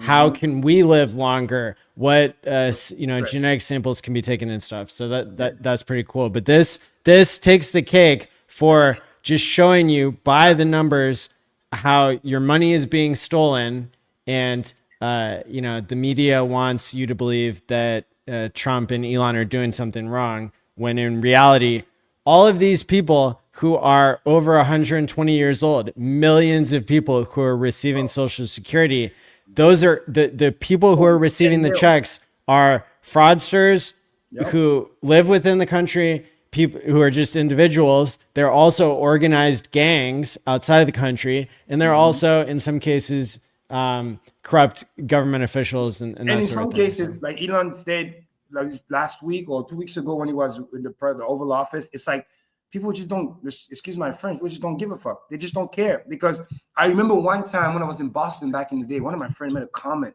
but I thought it was a joke. He was saying like, yeah, so-and-so family member died. He used to get the Social Security check. And then we thought, the thing will stop coming, but then the check just kept coming. And then, they're like, free money. So, and I was like, and I bet you there's also cases like that. It's not even something fancy. It's just people don't even bother to check. And then, no offense, if somebody receive a check every month, why is he going to go self-snitch and not get the check? You know what I mean? I can't even get mad at the person. But it's like, do your goddamn job. It's the same thing about the whole retirement system, only $10,000 a month in some goddamn mine somewhere. I'm like, bro, this is 2024. We got all the digital technology, and then you're telling me people can't retire because we got to do this paperwork? Like, that makes no sense to me. That makes no freaking sense, because you can just digitize the whole thing. And those 300,000 or whatever number of workers that's there, they can just go do something else. And then we can have it way more optimized and then minimize the fraud. The same way also, we heard about the $4.7 trillion, Department of Defense. And it's like stuff paid and there's no proper verification. So basically, we don't even know where the money actually went. Like, people don't even bother fill out the paperwork. It's like having a check, right? Just write the amount and sign. You don't even bother writing what is it for, like accounting 101. You know what I mean? That's crazy. And yeah, shout out to Johnny and the cat. That was funny. I'm 260 years old. I'm a vampire. Please don't cut my typo. Right. Oh man, it's epic. Yeah, I mean it's sad. All we can do is either like laugh or cry. I mean, it's just straight up fraud. By the time this thing is done, now I'm more convinced than ever, Maddie. I know he sounded crazy the first time I heard it, but now it doesn't look so crazy. We might be able to cut $500 billion or $1 trillion out of this thing. Right. The more they find, I've been looking at average. It averaged like 500 million to $1 billion a day of fraud found. Yeah. So what Elon said tonight is that they're on track to save $2 trillion, and he said he wants to propose to the president today that there will be a DOGE refund.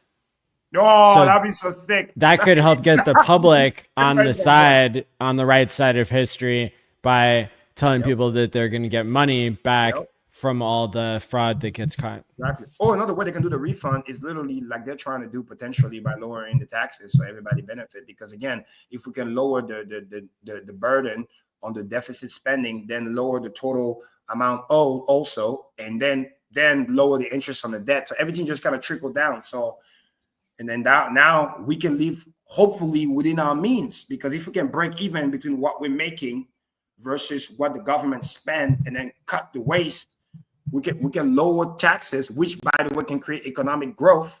Because some people don't know the Laffer curve, but sometimes you can lower the tax percentage, but actually get more tax receipts because it creates economic growth because people are not stifled at the neck, so they can do more stuff. And especially if the tariff plays out and then more business comes in and people start to have more jobs, you can get a higher tariff situation. But then what if the tariff end up bringing jobs and people who are unemployed or having lower job can get a better job? Just that alone can change people's lives. I mean, there's so many Tariffs don't make jobs, man. That's not how it works. It does in secondary effects. We'll see in about 6 months. If those jobs and those plants come to America and gets built there for the American people, it will. Because guess what? In the past, that's how the job actually left. That was the thing of globalization. Now, people who got money or upper middle class and above, they obviously benefit from that because everything gets cheaper for them. They're the one that have the money. But the lower middle class is the one getting crushed. Because again, their job is factory closed, so they can't work there. You know, that's what happens. Yeah, and the lower middle class will get crushed too by the retaliatory tariffs put on by these other countries. You'll pay more for your gas, you'll pay more for your wood, you'll pay more for your food. Like it's always the middle class that pays.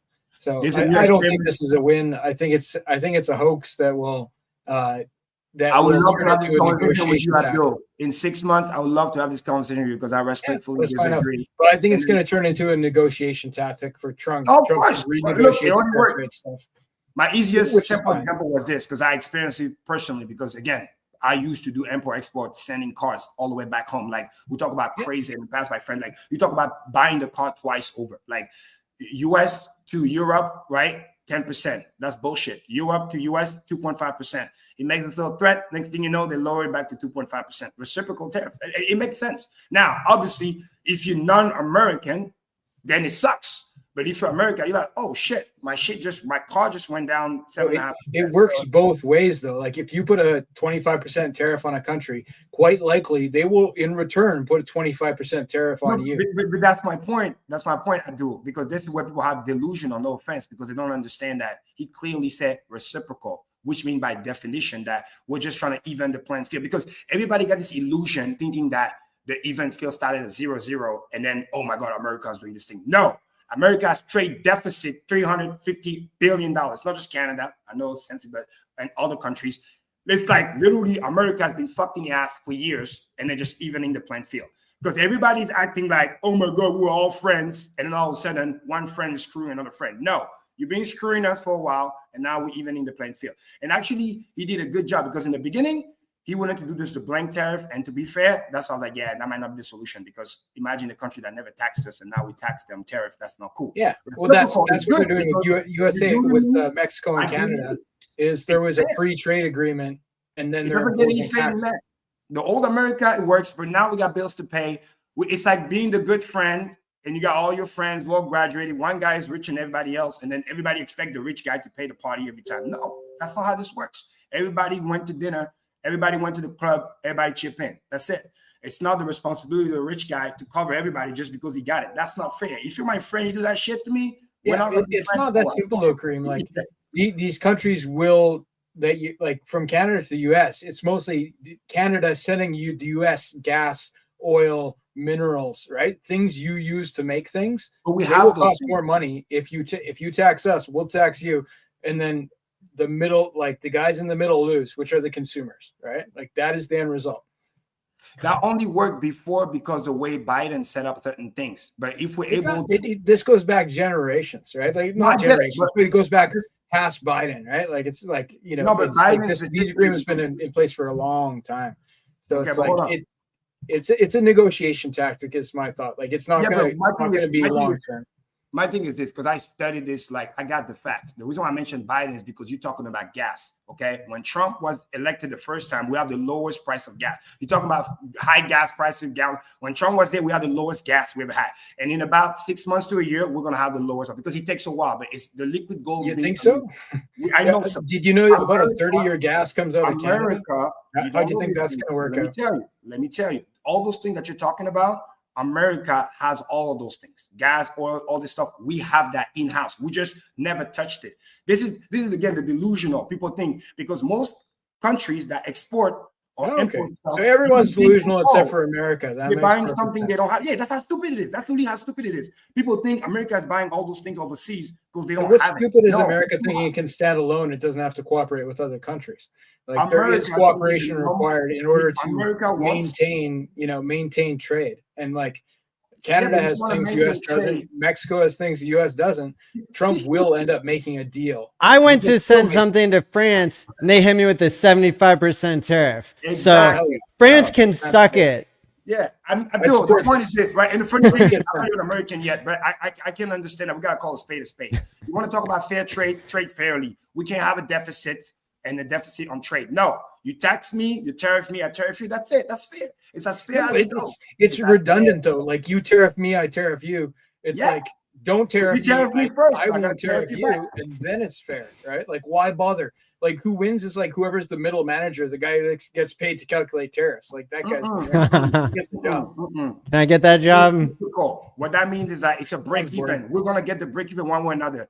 The smart thing to do is when I say that, like France has done and Europe has done, they just go and change it themselves. So we don't have to level it up to 10%. Because guess what? Here's the reality, it's cold hard facts. Is that America to Canada, for example, the trade is literally less than 2% GDP. But Canada to America, it's like almost 70+% of GDP. So if they want to play this game, they're gonna lose. And that's just a fact. It's not me ganging up on Canada, that's just the facts. Now, all we saying It's is not we're that big a difference, Kareem. No. Oh, come on, man. You talk about the biggest GDP in the world. Come on. It's a big difference. You crazy? Come on. Abdoul. No, it's not 2% to 90%. Like It is. There's It about is. like a We're third, about more By the Canada way, I sells didn't say 90%. the I said US over than buys from the 90%. US. It's like a 1/3 difference. Not, Are you talking about the trade deficit or the I'm talking about percentage I'm of a talking about the tariff? volume of Nuance, trade. the percentage. As far as the Man, pull up percentage of the right now. population. Okay, so you guys are Absolutely. talking about different percentages. No, I'm talking about the trade between America to Canada and Canada to America. I was very The specific. volume or the tax? Percentage to GDP. It's volume and Who cares dollar about terms. percentage to GDP? We have it, you want it, you buy it. Like that's not No, that's what I'm something. trying to tell you. That's what I'm trying to tell you. If we tariff you and you up the thing, whatever. If you it's tariff 80%, us, then we'll find out a way to ship it to Europe and China instead. No, because Yeah. you need the American economy. Europe can't buy your stuff. That's They the whole totally get point. everybody wants gas, right? Like we have lots of gas. Everybody wants And maple minerals. syrup. Like all Yeah. the uranium in the world just about But is in you Canada. don't know how this works. I'm sorry to say. The reason why America is so valuable to the rest of the world is because the one thing that we do very, very bad here in America actually helps the rest of the world. Consumerism. It makes us go in debt, but that's what helps the world because our debt, remember, somebody else's debt is somebody else's income. You need to understand that's how economy works. So America is bad at managing the purse. Let's call it that. Okay, very bad. We spend like a drunken sailor, but our spending is other countries' literally GDP growth, whether you like it or not. And the trade routes, maybe you don't know this stuff because I researched it because I was interested to find out more. Because every time I see something crazy, before I think like, Kareem, don't follow the media, go and do the research yourself. And I realized, wait a minute, just Canada to move. You talk about oil and whatever, the truck, just to move from literally the West Coast to the East Coast, they can't even do it. They have to go through America. The road, We can do it. There are highways across the entire country. No, There's trains across the entire country. The tour Don't tell me about my own country, man. I know the shit. I know the roads Yes. across the country. Like serious. You can Tom drive Green all is the way from across Canada. You can send a train. You can send a boat. Whatever you Yeah, want. but again, we're talking about what's efficient and cost efficient. It goes happens to be usually- easier to cut through the U.S. to get to some Okay. parts of Canada It because goes- of the shape of the map, Kareem. Right? Yes. So But again, it's like more what we're efficient saying. to drive from Vancouver, right, into Uh-huh. the U.S. and back up in onto Ontario From the because west of the coast of shape of the Canada map. to the It's east not of because the U.S. Canada, is you gotta special. pass It's through the because the US. map does a dip, right? You have to pass to the U.S. Even if you cross. No, the you border, don't have to. You have an option. It's faster. I can get You don't tariffed. have to. Okay. So suck Anybody it up. in the audience who survives this part of Yeah. the show is going to get Yeah. to find out who Satoshi is. So the prize Exactly. is But great. Okay, here's the let's thing. let's The move key on thing to is this. Satoshi Abdul, because the that key sounds thing is more this. I interesting can pull up than the stack on Google right Kareem now. if you telling want. me about my own country anymore. No, but I'm telling you about it's about the. This it's is about good. facts. I can easily be fine. It's Google. I'm telling you. Crispy's got the popcorn out. It's 2% GDP. America to Who cares Canada. about the GDP? It's the volume of trade. We send more to you than you send to us because we have more stuff you want than we want from you. That's not what I said. I'm telling you about when you talk about trade, okay, and you talk about tariffs, and you look at and you're talking about. See, that's why you're moving the goalposts. You were talking about who's going to be affected the most, and that's why I'm trying to educate you on that. The tariff that Canada can try to be like, oh, we're going to tariff America if they tariff us. If you play this game, you're going to lose miserably because again, your trade, whether you like it or not, Google it, to America is 77% of your GDP, and us to you is barely 2%. In other words, if we play the reciprocal game and you want to up the antics, we don't want as much of your stuff. We have more resources than you. You want to buy it. This is true. What? Canada has more resources that the U.S. wants to buy than the U.S. has that Canada wants to buy. That's not true. Fine. That's not true. You mentioned oil. We have plenty of oil here in America. Plenty. Okay. It's actually one of the, if America wanted, and that's what Trump's going to do, they can become literally the #1 producer of oil. Do you understand that America has always been in the top 3 to top 5 producer of oil in the world? It just was never really talked about. And they purposely limit it down because it was to help Saudi Arabia and those sort of things and Russia at the time. Because if they overflow by barrel of oil, it's going to crash the price of oil. And some of those economies are literally relying on the oil. And if the oil is too low, they will go bankrupt. So this is actually why America was helping them out by saying, hey, we're not going to overflood the market because we fucking can if we want to, but we're not doing it. We're not going to overflow the market with barrel of oil to keep the price artificially high. So for you to keep selling at a higher price. This is what they were doing with globalization. But when you do that, the little guy gets crushed.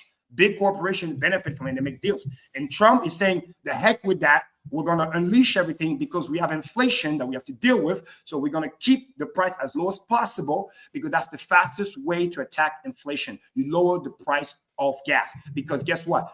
Americans going to feel it at the pump that, oh my God, my cost is going low. And every freaking goods and service that goes and gets sold in the store is factored in with the cost of gas. So if you lower the cost of gas, I don't care if it's bread, I don't care if it's eggs, orange juice, those prices will go down because the math of the transportation cost will help it go down. Therefore, the price will go down. And this whole idea, another debunkers, we don't know about how economics actually works. Like, oh, I'm just going to pass the cost to the customer. No, that's not how it works. If your cost goes up by 25%, I dare you to bring the 25% directly to the consumer. You know what's going to happen? The volume is going to drastically decrease, and then you might lose all your customers, and you will go bankrupt even faster. What actually happens is you get taxed 25%. Usually they do a study of case. Hey, how much can we raise the consumer? Yes, but without losing the volume of demand. And sometimes it's barely 5%. Because if they raise the price by more than 10%, guess what? Consumer right here, freedom of choice. I say, you know what? I ain't buying this anymore. I can't afford it. So I'm not going to buy it. So that's not the misconception. People think that, oh, tariff goes up, consumer pays. No, that's not how it works. I do sales. I understand sales. That's a lie that people say. Can I specifically buy Canadian oil to support Fast Abdoul? Is that a choice at the pump? Like there's like a new pump that just is only from Canada. That's what you know. You know what's funny though, Cream? Think about this. Most Canadian oil is sent to the States. It's sent to the States, and then we buy it back from you. It gets processed from oil into gasoline in the States, often in Texas, I believe, and then shipped back to Canada. So that's like an automatic trade route that would be tariffed both ways and would likely stop happening, right? It's because the cooperation between the two countries made it so it was more efficient to acquire something on one side and then process it on the other side. But you add a tariff on both sides of that transaction, it probably stops happening, right? So there is a benefit to cooperation between some like-minded countries. I'm not saying the U.S. doesn't get screwed on occasion by some countries somewhere. I just don't feel like Canada is doing the screwing in this case. Great. So the state I live in is going to collapse if this whole trade deal falls apart. Great. Well, my idea works then. Yeah, I do. I love what you said, but again, I will beg you to look at these facts, right? And I'm just going to say this very simple. Like, imagine I'm your homie, I'm your best friend, I'm your neighbor. Here are the facts. We'll be doing trades together. Like Mighty said, because I love you, I want to help you. But year after year, we have a trade deficit of over $200 billion. I'm such a good homie that I'm letting you fuck me over. Is just like you buy more from us, we buy from you. I'm at the point where I might go bankrupt. I got all these debt.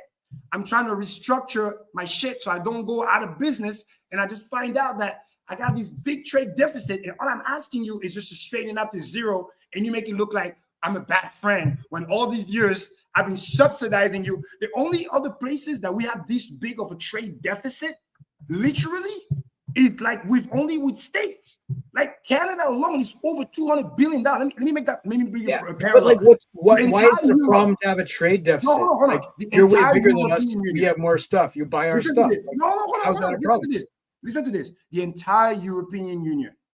Everybody watching, you can fact check this. The entire European Union, Trump said it best. The trade deficit was $350 billion. Entire European. Canada alone is $200 billion. And now all we're saying is, hey, we just want to straighten it. And then you make it look like we're the bad friends when literally we let you take advantage of us for so many years. And now, literally, we're facing bankruptcy. It's not like, oh my God, we're rolling on dough. Oh, let's just help a friend out. Like we might go out of business. And we need to like balance the budget, restructure the shit. It's like we have to go to the credit card and cut. We have to go to the subscription. Hey, that Netflix thing, hey, we don't need Netflix and Prime and all this. Just pick one. Like we have to do it. So it's like, it's not like, oh, so America is bad. No, you've been benefiting. I like Netflix and I like Prime too. Yeah, but we can't afford it. You see, at least we're coming. What about Apple TV? We don't have it. Apple I TV we is don't have bullshit. it. We used to subsidize Severance, it, man. Right? I used to be the homie and take you out to all the clubs for free, but I don't have it anymore. So if you want to keep going to the club, you got to pay your fair share. If not, you can't go.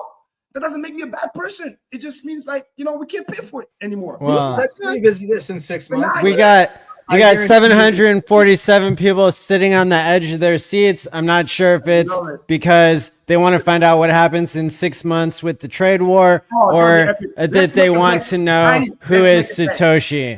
But after 16 years of deception, I am here to announce that the creator of Bitcoin has been identified as Jack Dorsey.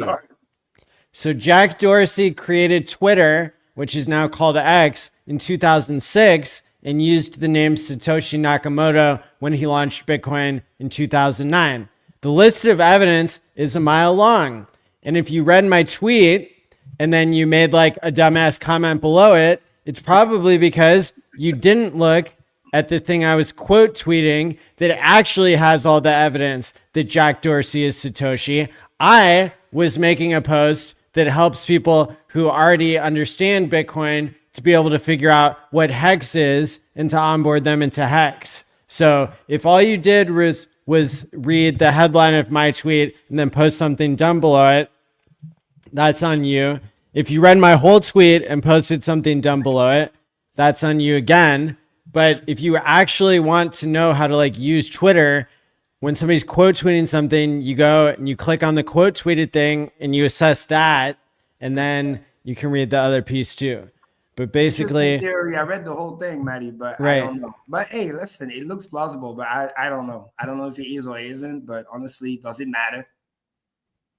So to me, I hear the argument, and that's what Hexologist said today on his show. Is he's like, don't tell me Satoshi was this guy who limited free speech. Don't tell me who he is at all, because I don't want to know. And that's what most Bitcoiners say. But like, I do care. Like, and I've been wondering for 8 years who Satoshi is. Like, I've gone down lots of different paths that did not have this much evidence. And here is the best case that's ever been presented. And so I would like to say that I do care who Satoshi is. Oh, hey, listen, personally, you can care. But again, we just gotta say it for the record. This is still a speculation, because again, at the end of the day, we don't know. The best way to know is let him move the coin. But obviously, I don't think he's gonna do that. But it's an interesting read. There is definitely some good speculation. Good to stimulate the brain. A little bad story, but we don't know for sure. But I can see the points being made. And if it is or it isn't, honestly, at this stage, I think personally for Bitcoin as a whole, it's better not to know who it is. Like if somebody were to tell me, Kareem, we know exactly who Satoshi is, do you want me to say his name, or do you prefer the guy to stay anonymous so we can just continue where we are?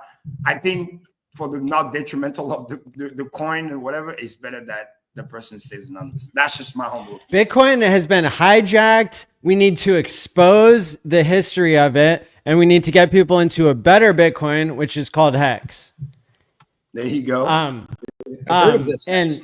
And that's what I've done with this tweet. And I've explained, like, you know, that I found this is original reporting that that Richard did tweet the same day that Jack like, what was it? The same day that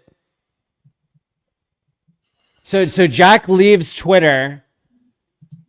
He announces that he's going to leave Twitter 19 days after the Bitcoin top, the second one. So that's super interesting because I presented a pretty good case that, like, Richard sold the first Bitcoin top in 2021 because he called it on the day, and there were 300,000 Bitcoin that, like, free claimed Hex and stuff like that. So that's pretty interesting. And then you have, like, Jack Dorsey leaving Twitter 19 days after the next top, and he says he's going to focus on Bitcoin. But then the next thing he's tweeting about 2 months later is not about Bitcoin and focusing on it and acting like he said earlier, I don't think there's anything more important in my lifetime to work on than Bitcoin. But then he's tweeting about, like, how to share your music playlist and, like, the great technology he invented for that. And that same day, actually, if you look at it, Jack posted about that twice, and Richard posted about it in between the two posts. But basically, Richard is calling Satoshi. What did he say? He said, get back to work, kid, which is not like Satoshi's dead, or, like, it's basically this other line of thinking that, like, Satoshi's being a little bitch. And it's interesting to me that Richard didn't, like, actually put anything on Twitter against Satoshi until after Jack stepped down. Okay. So it's just super interesting to me. I'm like, I've got my tinfoil hat on. I'm loving it. Right. And so that's why I'm making this outrageous claim that also Richard Hart knew that Jack Dorsey is Satoshi.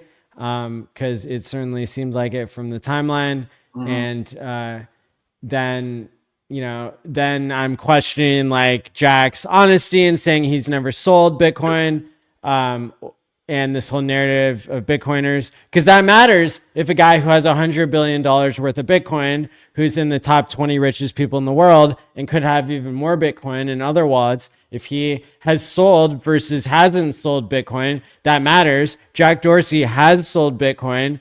And then he said he didn't after he gave it to some Nostr devs, and that's selling in my book, in the IRS's book, in Bitcoin Maxi's book. But Hex is provably never been sold by Richard. So suck it. Yeah, Hex is a better Bitcoin. Hey, Maddie, this is funny, but I love to do a little fact check, which is cool. Can you share my screen real quick, please? Let me know when you can see my screen. This gets fun. That's Abdoul. This is what I do, you know? It's just facts, right? Look at this. Quick Google search. You super speak, easy. but you don't listen at all. So it's No, like you can I tell me do. your facts, but you don't listen to my facts. No, it's not my facts. EIA, U.S. Energy. It's very important. Right. And Okay, so yeah, keep saying whatever you want. Go ahead. No, it's right here. Look, the blue Yeah, bar. Right? all the That's information US, that right? supports Look at this. just what you say, but nothing else Okay, matters. So how are we going to know who is right in 6 months? Well, right here, Maddie, I'll show you. United States, 12.9 million barrels of oil, right? Russia, Saudi, look at what Canada is, right? And look at the rest of the world. And for the person in the chat that was talking about Venezuela, Venezuela has the #1 reserve. But just like I know in my country, natural resources, the way it works is you can have the reserve, but you still got to go access it and tap into it. But what about Fast Abdul's point that, like, it gets processed in Texas, so it's going to get, like, double tariffed? No, yeah, for the tariff part, that's what I made the point, saying that if they play the tick for tat and not just do the reciprocal like Trump wants, which basically means if they don't tariff or we don't tariff them, if they don't play that game right, they're going to suffer more.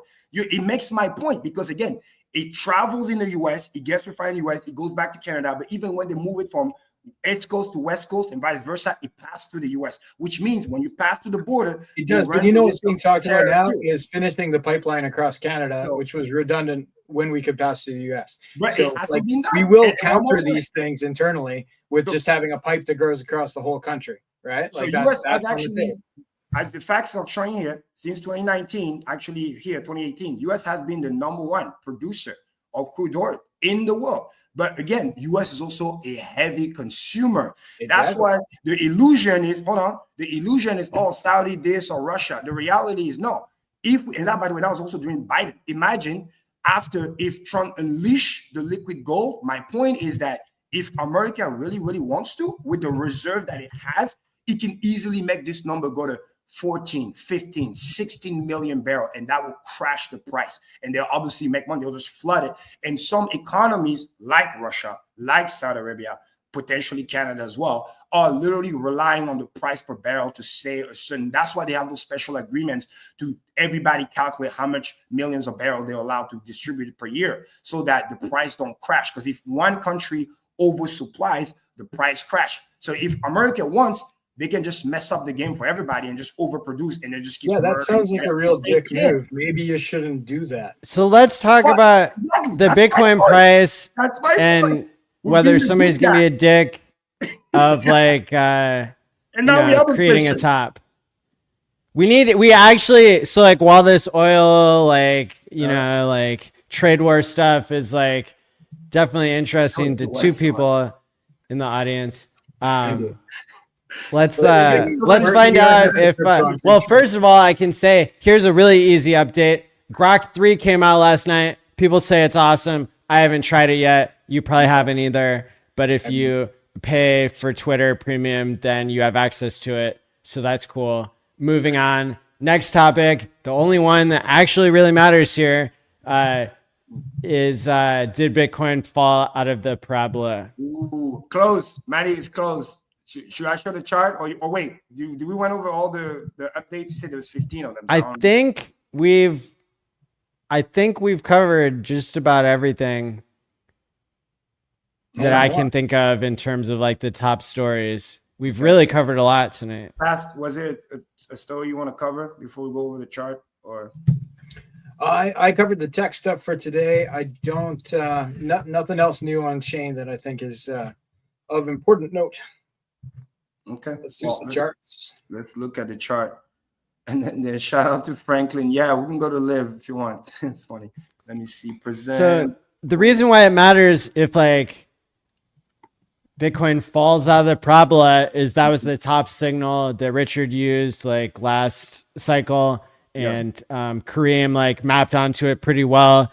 Now, Future Us says that we are not even in a parabola. So maybe you can address that.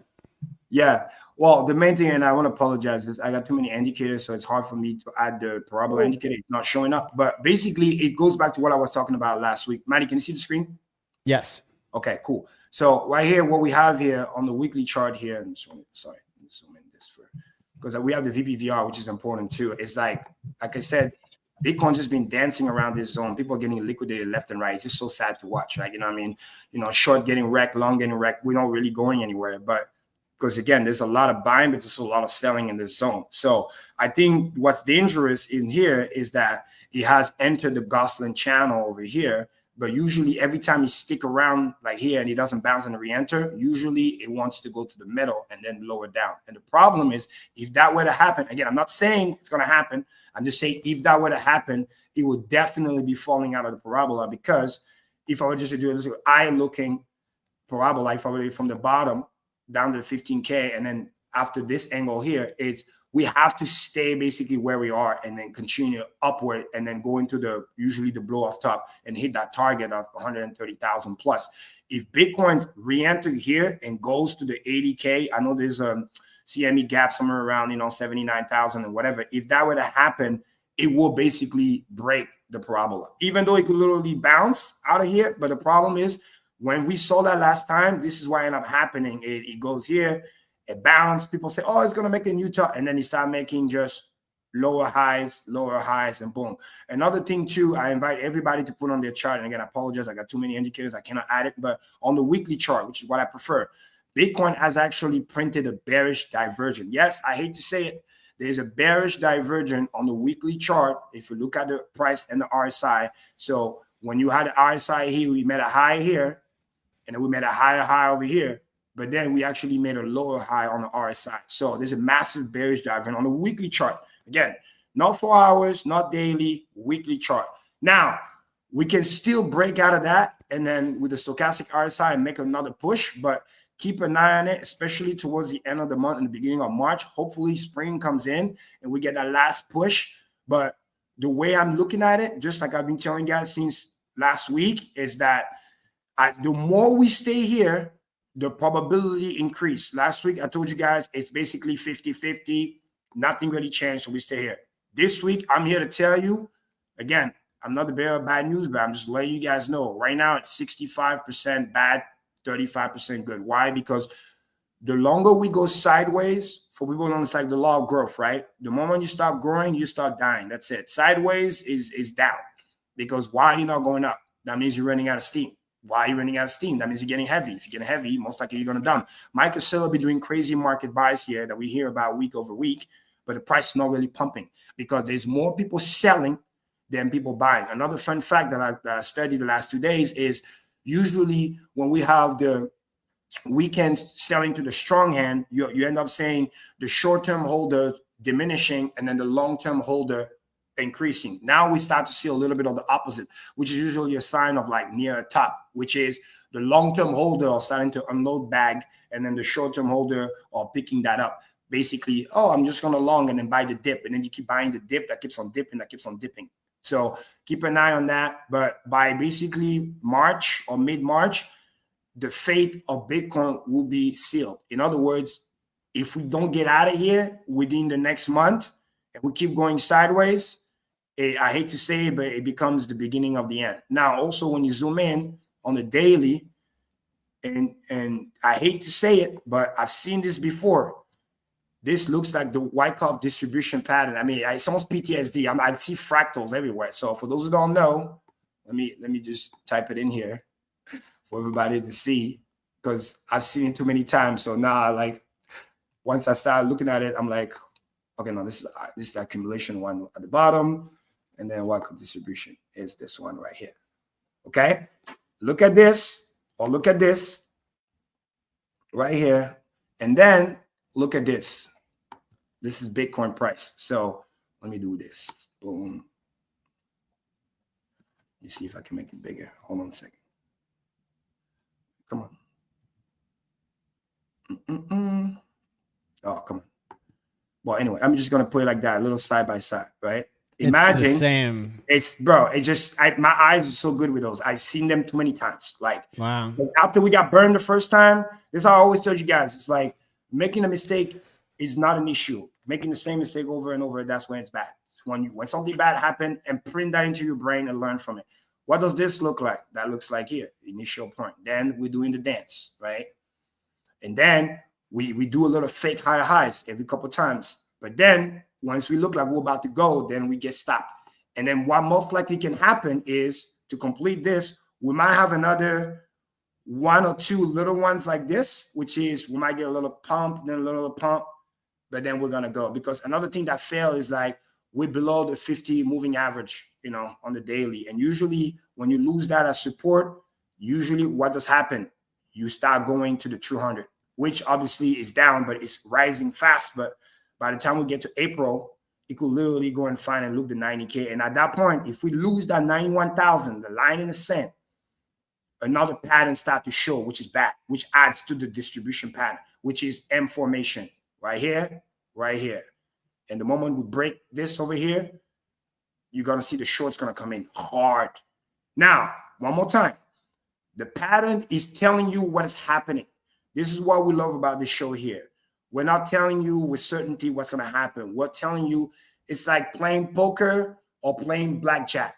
I'm telling you right now, we're playing blackjack for those who knows, and then now we have one of the worst cards, the 15 and the 16, because you feel like you want to hit, but then if you don't hit, the dealer might have a higher number. So it's like Bitcoin needs to get out of here fast. If it doesn't and it starts staying here, the more we go sideways, I want everybody to understand. We no longer, when we're here, sideways is good. because we can say, Cream, look, we pumped so much, man. It needs to consolidate. Okay, no problem. We've been doing that for months now. Like, we're not supposed to redo what we did over here, because when we did over here, that was building the base. Over here, we're supposed to be, because that's what a parabola is. The higher we go, the less likely we go sideways, the more we have to go up. And if we stop going up, we're going to start going down. And this is where the problem is. So now we are now over here where it's like the more we go sideways, the bad it gets. Because the more we go sideways, the more we're saying we don't have money. The richest guy that can potentially buy Bitcoin, aka Michael Saylor, has been buying, but the price is not going up. Okay. Michael Saylor, MicroStrategy is not pumping crazy like it used to. It's also in the distribution pattern over here. So, which means if the stocks start going down, that also means that it's going to hinder their ability to raise more money, because the higher the stock goes, right, the more money they make, so they can just borrow money and then rinse and repeat, right? And it's not happening right now. Another thing, too, to keep an eye on, because, again, the plumbing is all connected, is that the yield's not going down. It's still very, very elevated. Now, we broke down. It's supposed to go to my target. I circled it many, many weeks ago. And last time when we did this, we did that. But this time around, this guy is just hanging over here. It's not, you can blame it on Trump. You can say it's a tariff. You can say this and that. No, it's very simple. Federal Reserve said it best. I told you guys last week. Inflation came in high, 3%. They're not going to lower rate. They can't, because they're fighting inflation. We're fighting what's called stagflation right now. Rates are going to go down, but it's going to go down very, very slow. We'll be lucky if it goes down at this pace. It might go just sideways for a while, because they have to keep it elevated, because interest rate, the inflation is high. So they have to keep it above 4 and 4.5%, because then when you do interest paid minus inflation, you're still positive, which is good. Number two, we have to keep it high because we have to attract international investors to buy the bond market, because we have, again, Biden did this against, it's just facts. We have anywhere from $3 to $7 trillion that we have to literally renegotiate this year alone. And investors, if you don't give them a yield, they're not going to buy your bond. They're not going to be like, yeah, nah, you got to give me a higher yield for me to buy this debt. If not, I'm not doing it. And we have to refinance all this money this year alone. So, and people are only going to do it if the rates are high. So now we have this pickle over here, which is not helping crypto, because crypto likes when the yield goes down, because then when the yield goes down, bing, bing, bing, our other friend here, DXY, goes down as well fast. Now, it started to make a kind of top and coming back down, which is good, but it's not going down fast enough. We needed to do this, like capitulate. And it looks like he might be doing it, but we don't know. Because if DXY can just go to 104 or 103, Bitcoin will be above 100K, and then we're good to go. We'll get the juice. But if DXY stays strong, dollar strong, bad for crypto, right? Because again, what's the thesis? Strong dollar, bad for crypto. Weak dollars, good for crypto, because that means, we're fighting inflation. That's the hedge, right? That's the whole play. So once you understand that, and you understand what we just talked about, like we're literally been in this 95, 96 zone literally for a while. And the last time we saw this, Maddie, remember, again, another mental fractal was, remember the $6,000 Bitcoin back in the day when we went sideways and the price barely moved for a while? Like, for people to understand, because we are 96, 97,000, the fact that the price is staying within $1,000 and $500, it's very, it's very, very like the $6,000 Bitcoin back in the day, because what that tells me is that the price is barely varying within 1% up or down. That's a very, very tight range, because there is no money. So they're just keeping artificially high like that. But at any time, bad news, somebody can just dump it. And this is where people are just waiting for the crosses to start happening. So you get to see the pattern that's building up. You get to see we're getting close to the low. And if we get to the zone, the M pattern formation, which is bearish, double top, gets into play. And this is where we gotta really, really, really watch out. So in conclusion is that, again, one more time, compared to last week, I told you guys last week's 50%. Now we are 65% bad, 35% good. If it keeps going sideways, the more it goes sideways, the higher the percentage that we're going to start going down. Information is going to kick in. Then you're going to hear about the influencer who are always late. They're going to start telling you about the CME gap and all this other bullshit and whatever, because it's somewhere around here, which is funny because it's right around where the moving average is. because usually what ends up happening, that's why I love this moving averages, when the 50 breaks, usually it goes to the 200. That's just usually textbook. Now, what's the saving grace, right? What's the 35%, right? We're not going to be all doom and gloom. Is we quickly retake the 100,000. We have to be above 100,000 because that's where that moving average is. We have to get that 6-figure back. That's going to bring back energy, and hopefully the ETF people start cooking, because right now, guys, they're not cooking. Just reds all over. Like, this is the first time in a long time we have literally 4 red days in a row. 2 days ago, it's 70. It's like a joke. I mean, the day before we lost 150. Usually what ends up happening is things like this, right? Perfect example. We lose 200, we get it all back the next day, right? Or we lose 140, we get it all back the next day by 1 for 1. But now we're losing. People are selling tops all across the board. You know what I mean? BlackRock is not buying 200 million like it used to back all the way to January, right? It's 44 million, 21 million. Like, that's chop change for them because they used to do big numbers. And what we also know is when they do that, because they're trying to not show outflow as much as possible, is usually they do those internal math where, let's say 100 million wants to get in, but then 80 million wants to get out. So they'll just post the difference, right? They'll just do the internal math. But now look at these shitty numbers, respectfully, like 20 million. This is red, obviously, 22, 26. Like, that looks toppy to me. Obviously, tomorrow we're going to find out what happened here, but chances are, I mean, it's looking red. You know what I mean? And then Grayscale keep adding to the dumping, which is no bueno. We also mentioned earlier how the people who got their money ain't going to do really any dent because it's not that much money anyway. And the people who bought the claim, chances are all going to dump when they get their money. They're not going to keep it. So it's like, that looks like an exit event. So you're not getting help from the ETF like we used to get. The chart's not looking good.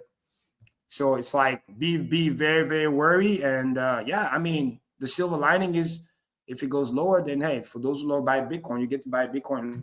That could be the beginning of the bear market. Now, the silver lining is hopefully ETH gets to wake up, because typically, like sorry? Yeah, there we go. That's what we're looking for is ETH, right? Like the ratio. For the new people watching, what does that matter, right? Let's do a little back in the day real quick. Is last time when we fell out of the parabola, this indicator stayed here. That's cool. Maybe I can grab this guy and then put it over there. But last time, Maddie, look at this. Similar thing. PTSD, look. It looks similar pattern. Let me pull it up again for the people watching. Look at this. Look at this. And look at this. Same thing. Wyckoff, baby. That's when we learn, right? Fell out of the parabola, aka this is mapping shows here right here from this top, and then made the lower low and then puke. And then from here, this is what ended up happening, right? You enter the Gosling, you don't get out of there, you stay in, and then after that, it becomes like quicksand. You're trying to get out and you get fake out. And then from here, puke. Because that's when people realize, oh shit, lower high, bearish divergent, see you later, bye-bye. We already have the bearish divergent on the weekly chart. The only reason why I show you guys the daily is just it's easier to see the Wyckoff. So is that the first top or the second top in 2021? Oh, this one's the first top. This is the one we called with Richard on the day. Okay. Boom, we called it right here. Boom. And then the Wyckoff completed here. So we already knew that was going to be a lower high because we already saw the pattern coming in. And that's when it puked. The same way, what we're saying is, this was just like the lower high here. We're saying the same thing over here, saying that right now, the way it looks like, it's building that last phase where it's going here. And then maybe we want to get a one more like this, below 100K or whatever, and then see you later. So this is why the only way we can break this pattern is if we didn't literally before April. But then again, who knows what's going to happen in April? More turbulence. Maybe inflation is back. Maybe the March 15 inflation reading that's coming up, it's not going to be good. And if that's not going to be good, guess what? Fed's not lowering rate. Fed's not lowering rate. You stay higher, 4.5 plus interest rate, which means DXY stays high. DXY stays high. Bitcoin's not getting the free money juice that he needs in order to pump. And then we have bigger problems. And then we fall out of the parabola.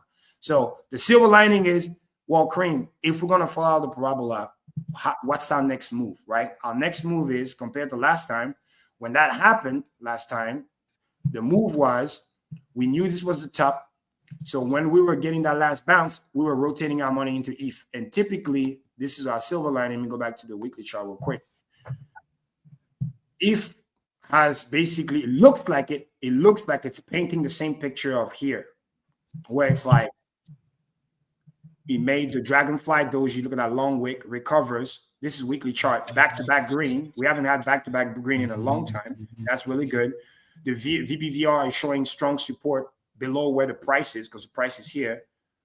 And then over here, we have literally low volume. So if we pass right around here, it can literally just explode because it's literally low liquidity. So you can easily pump the price. Like Ethereum can easily gain a nice 20% against Bitcoin. And last time when we saw the top, that's what happened.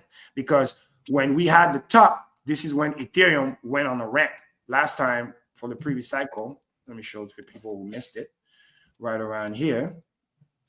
When Bitcoin did the top and then went down, that's when ETH literally went to make his top about 20 some days after. So if we're lucky, what ends up happening is if Bitcoin is going to top, then this guy wakes up, ETH BTC pushed the other way because he already made the low and just trying to recover old numbers right around the 4% mark, right? 4 to 5% mark, which should bring Ethereum back to anywhere from 3,500 to 4K. But then again, if Bitcoin crashed too fast and go to 80,000, even if you're 4% of Bitcoin, well, 4% of Bitcoin was cool when Bitcoin was 100K. That's $4,000. If Bitcoin is 80,000, 4% is going to be less. But at least you will get that sheltering over here. And that's also contingent that ETH has some cool stuff coming up, whatever that. Maddie, what is the date of the conference? It's sometime at the end of the month, right? Do you have an exact date? Whatever they're supposed to, I heard they're supposed to deliver something, some update. Of Ethereum? Yes. The Ethereum conference is at the end of this month into like the couple days into the beginning of March. Okay. So the two macro event that I heard from that was they're supposed to have a big major update release that should be bullish for the price. And what has been released or about to be released is that Uniswap is going to have its own kind of side chain. Why is that important? Is because they're going to remove all the volume, I guess, that Uniswap was doing on the layer one. They're going to have their own chain, kind of Uniswap, I think that's what's called, some things like that. Basically, they're going to move that heavy gas guzzler volume, which again is a joke because gas is like 1% right now, but just to make fun. Right? Oh wow, it's less than 1 way now. It used to be 1 way steady. Look at that, guys, 0.80. But fun fact, Uniswap is still here, top 4. Imagine they remove all of that and they put it on the side chain. It's going to lower that thing even more. So that's their update saying, hey, bring the volume and the heavy transaction, blah, blah, blah. The way is going to stay low. Again, it could be long-term bullish because that was the big criticism that ETH had. Oh, my God, the fees are too high and blah, blah, blah. So that might help. So why am I saying this thing? Because if it works out, again, big if, then this thing start to push the other way and it's going to start to look either like this or it's going to try to do a move like that. Now, this is more like wishful thinking, but maybe because of the Solana drama and the money rotation, because guys, look at this. It's so funny, right? Can't make this shit up. Look at this chart, picture this, and then look at this. I have in here, Sol BTC. Guys, look, you can't make this shit up. Textbook, guys, it looks so similar. It's the funniest shit ever. Like, Sol BTC, look, and it's already breaking down below the 200 moving out. That's bad. That's bearish, guys. It's bad. I'm glad I got my $32 out of Solana. Exactly. And if it goes over here, bro, it can literally go another. Let me do quick math for you guys. Another 55%. Now watch this. If it goes down like that over the next year or so, 55%, and Bitcoin enter bear market and get its own potentially 30-40% correction, holy shit, this number will go down like the negative 55% of something that also goes up 20-30%. It's like you're getting a negative 80-90%. How much did Bitcoin go down in between the two peaks in 2021? The two tops. You did a 40%, but let's actually do the math. Let's not guess. Okay, it was roughly about first peak, boom, we went down. And we got ChrispyMan joining us, by the way, for the last 10 minutes of the show. Looks like he's got some cool data to share as well. Negative 55%, Maddie. Boom. And then so it went from what price? From what, 70K to it was 60, roughly 65, and then negative 55%. And then the second one, obviously, that was what did it go down to? 76, almost 80%, 77%. So then the first one, what did in the first 55. Dip after it went to 55K?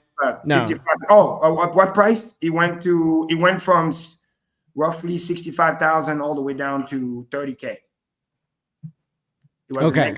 negative 50. 30K. Mm-hmm. Okay. Like a half haircut. And by the way, this is what could happen for Bitcoin, a nice 30K drop. So for example, from the top, right? Because we like to do it from the top.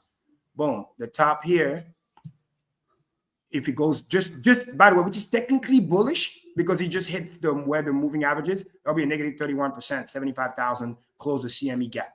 Now, somebody could say, but Cream, it's still bullish because if it bounces off here, the moving average goes up. Yeah, that's true. But the problem is it will fall out of the parabola. And this is what trapped people last time, right around here. They thought the same thing. They're like, Cream, look, we bounced off of here and then we went. But then the problem is once we went back, it made a low high. This was it. This was the end. But we already knew this was the end because from this moment, we already know this was a fake out. The same way over here, once you zoom out and while you see the white cuff, boom, I put it back on the daily. You get to see the high, the slightly higher high. That's why the trick happens on the white cuff. You think this is it. Oh my God, we're going. Just do a wick. And then he fakes you out. And then he keeps making lower high, lower high, lower high. And this is when you're trying to pump and you're Michael Saylor making those crazy buy, but big money is slowly liquidating on your head. Look at this selling pressure, guys. Not everything is a short. You got to understand that. When you short heavily, usually what's happening is they really attack the price. You will see the big red vector candle. I'm not seeing them here. But another way is they don't short. They just put the sell orders. In other words, you're trying to buy like crazy. You're just filling out their bid. They're just putting a big wall. And then every couple of weeks, they're just lowering the wall. Because over here, they were selling a ton. People were buying. Then nobody's buying. Price goes down. Then they put the wall over here. When the next big buy comes in, it can't pass 102. Then they put another big wall here around 100K. That's why you see all those wicks because you see them attacking the price. They're trying to push higher. But well, that's a big deal. Thanks for pointing this out, Kareem. That's what those wicks represent. Probably the most important part of the show is sometimes the macro and sometimes it's the other news we cover. But Crispy's joined us now. Yeah. So are you feeling better, Crispy? Oh yeah, man! I've been working. I'm cooking. I am cooking. Right on. I was building some stuff, and you guys got started, so I figured I'd listen in. I was talking in chat. You know, I'm nearly Canadian. I'm adopted from Australia. Like, how's this gonna? I never worked at the results. SEC. So okay. Well, we got that in common. You guys are all heated tonight. Woo. Imagine the last 2 years, look at the Bitcoin dominance. It's still, again, it should be peaking down, but now it's printing another green one. So it's like, man, it's like it could literally try to push higher again. So we don't know for sure, but in conclusion, is like, again, warning everybody, like, be careful, understand that at any time, this thing can just go the other way. So as long as you prepare, at least you're not scared. So again, I'm not saying 100% is going down. Bitcoin can still bail himself out. But the time is ticking. It really needs that pump coming within the next 4 weeks. Because if it doesn't, just prepare yourself. Hopefully, Ethereum doesn't shit the bed, and then gets that good news coming in, piggyback of the Solana debacle, and then we get a nice couple of weeks run before potentially Ethereum tops too. Because if it goes on full bear market, everything goes down. Right. Well, how many weeks has it been since 108K? Yikes. Good question. Let me tell you right now. It's roughly about, because I'm looking on the weekly chart. So it's like 1, 2, 3, 4, 5. 1/5 week. Yikes. Mm-hmm. Well, I'm not bullish. Yeah. On Ethereum right now. I wish I was. Signals, especially the Bitcoin thing, because that was the cycle. This cycle was last cycle. Yep. Hex peaked after Bitcoin had its first peak. So that's my whole thesis now is like, I'm allowed to be bearish on these, bigger ones that aren't going to move up that much anyway.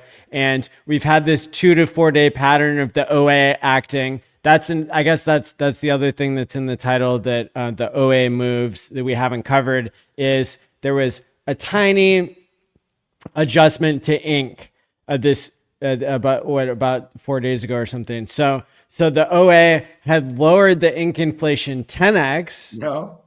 and then lowered the ink inflation 2x, and then lowered the ink inflation a third time 0.1x.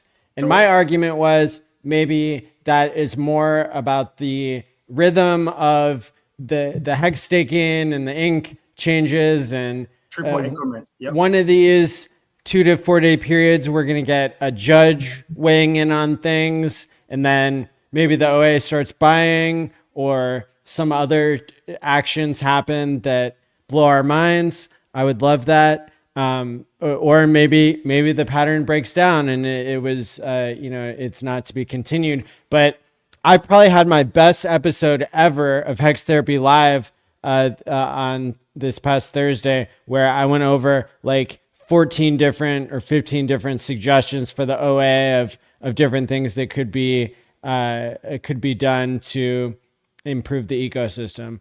And Dipcatcher had a much wilder proposal himself. Yeah, I saw that. Yeah. Had a good laugh. But hey, listen. I don't think What was Dipcatcher's proposal? I saw him say something about it. We could do like a whole show on that. Okay. And we probably I guess I'm should. fire for you. He wants you to go full on Hex Maxi. He wanted the OA to like rug the bridge and like use all the sacrifice funds to only pump eHex, and to like ghost Pulse Chain and never talk about it again, and delete all the tweets about it. But look, I know Crispy has some data or something to share, so I want to get to that too. Yeah. Do you want to share? Can I share your screen now? Or Share away. Share All right. away. Yeah. Hey, on the macros that without going back into all of that, everything that I'm seeing right now is that we're probably at some decision points with Bitcoin and Ethereum. But if Ethereum's held its trend, it's held the trend, and so it's not on good support. The other thing that I saw is XRP did print a sell. And so any XRPers out there, you might see that drop down to 210. So that's out there, but it's been overheated for a while. Switching over, Hex doesn't care about Solana, I don't think. So Hex just operates separately. But I thought I'd bring this up since I was going to join late anyways. And I'll tell you what I have on the screen here. You know how one of the theories has been that the OA has taken the actions it has in order to basically absorb the emergency end stakes that might happen in 29 and 30. Those will not happen in 29 and 30, but that might happen now that are stakes at 29 and 30. And so I believe just some preliminary information I threw up on the screen here. If you look on the left side of the screen in gray, I have the total T-shares in the period of time by month that really all these huge towers of T-shares exist. And originally we did have 2.4 million, 2.5 million T-shares out there. And they have been reduced already a little bit, right? We have seen 178,000 of them emergency end stake that in terms of T-shares, and that was 696 of the stakes. And so just to give people an idea of what we're looking at, if that was potentially going to happen, on the right-hand side, you have the existing open stakes. This is all PX, by the way. Okay. And you can see the numbers are just slightly different, right? I mean, they're down a little bit further and went all the way down to 7,497 stakes that are still open in that period, representing 2.3 million T-shares, right? So right around that area. And if those were all to emergency end stake at this moment, that would be an 8 billion payout in terms of Hex. Okay. And I will point out to you guys that on a pretty regular basis, we've had that rolling bow wave of 6 or 7 billion. So I do think the system could handle it. Would price be affected? Sure. If they were all going to sell, but I don't know that I subscribe to the idea that 90% of these folks will emergency end stake, but they could, right? And so if that was the case, that would result in somewhere in the neighborhood of 33 billion in penalties. Wow. And then why this is important is we're getting into this period of time where At least from a perception perspective, people believe they serve 50% of their time. Yeah, The exactly. average is just below 50%. And Wow. and so Yeah, they're like, yeah, yo, did the interest and then we'll keep take the watching. principal, which Yeah, is we'll not keep smart, but yeah, we'll keep watching these numbers in particular, Kareem, because we'll be able to know. You can use it kind of like that's what we get paid. as a leaderboard, right? Like Yo, we'll have this, we'll be able to pull it back up and say, well, what happened? So if people have other, there's lots of ways to slice and dice this. If you have some suggestions, let me know. Yep. I'll work on it. But just the real high level, we've seen some. I didn't create a graph yet that shows when they've taken place, but So some about people- 9% of the stake count has EES already. Yeah, It looks like just from yeah, my and that interocular math. Yeah, and that 107, interocular math, yes. That 178,000 T shares represents, let's see, 2.4864041. Yeah, that represents about 7%. Yep. Which Okay. is actually kind of like below normal in terms of like gross mercy and stakes. So we haven't People are seen learning. capitulation yet. Don't know that we will see capitulation. We'll probably see some. Yeah, we'll Will probably it see be some. 90%? Will it be 90%? Will it be 30%? Don't know. The smart thought people who at least realize that, hey, your yield just got down, so you better save that back. Because if you get rid of it, then guess what? You're just going to be able to nonchalantly come back and try to get it all back because the yield is way. By the way, fun fact: shout out to both hexes. We both passed 40,000 hex per T share on 2 chains now, so 4x from the beginning. So that's really, really cool. So congrats to hex. You didn't know. Did we So did it's we like, see again, did we see the increase yet or no? yeah, I did. I checked today. I was about to do a tweet, but I was like, oh. I mean the 1 to 41,000. We were expecting one right now that. Yeah, no, that one hasn't happened yet. No, yeah. So and I don't know I don't know who that person is or those people are that own those stakes, but we are on the verge of a 1,000 hex per T-shirt increase. And so like Kareem's getting at, it's really kind of crazy, right? If you do opt out, you're probably opting out, like you're not coming back, right? So because you'll never be able to get those T-shirts, they're so much more expensive, and even the people now that are beginning to experience the lower APR, it's gonna be really hard for them to maintain their T-shirts. So. Because based on Apex that win on the chart, it says by Feb 22, that's when that 41,404 is expected to happen. Again, assuming the person ends the stake. But right now, if he's at 40, EHEX is 40,375, and then PHEX just crossed the 40,000. It's 40,073 exactly hex per T-shirt. But again, it's that 4x multiplier, which is really good. Exactly as I predicted. And the liquidity pools are very low, which I love it. I mean, on EHEX, it's like 256 million hex. It's like literally right around that 250. And then on Pulse chain, it's 525. So a little bit slightly double. So it's literally the same way we were before. It's just, ETH went down in price. So it's like at any time, like literally, this is very, very low. We're talking about combined on 2 chain, less than 1 billion hex. I mean, it's a freaking joke. And then can somebody has the update on the bank hex? How much do they have left? I know they sold a little bit again. Millions and millions and millions. So they're getting lower and lower. I think they have like somewhere around either 200 million left or less. But it's like, again, sounds about right. We're talking very, very low number. Even adding bank hex, it's less than 1 billion hex. That's a joke. Well, remember too that even this low liquidity affects them as well. Getting out is tough.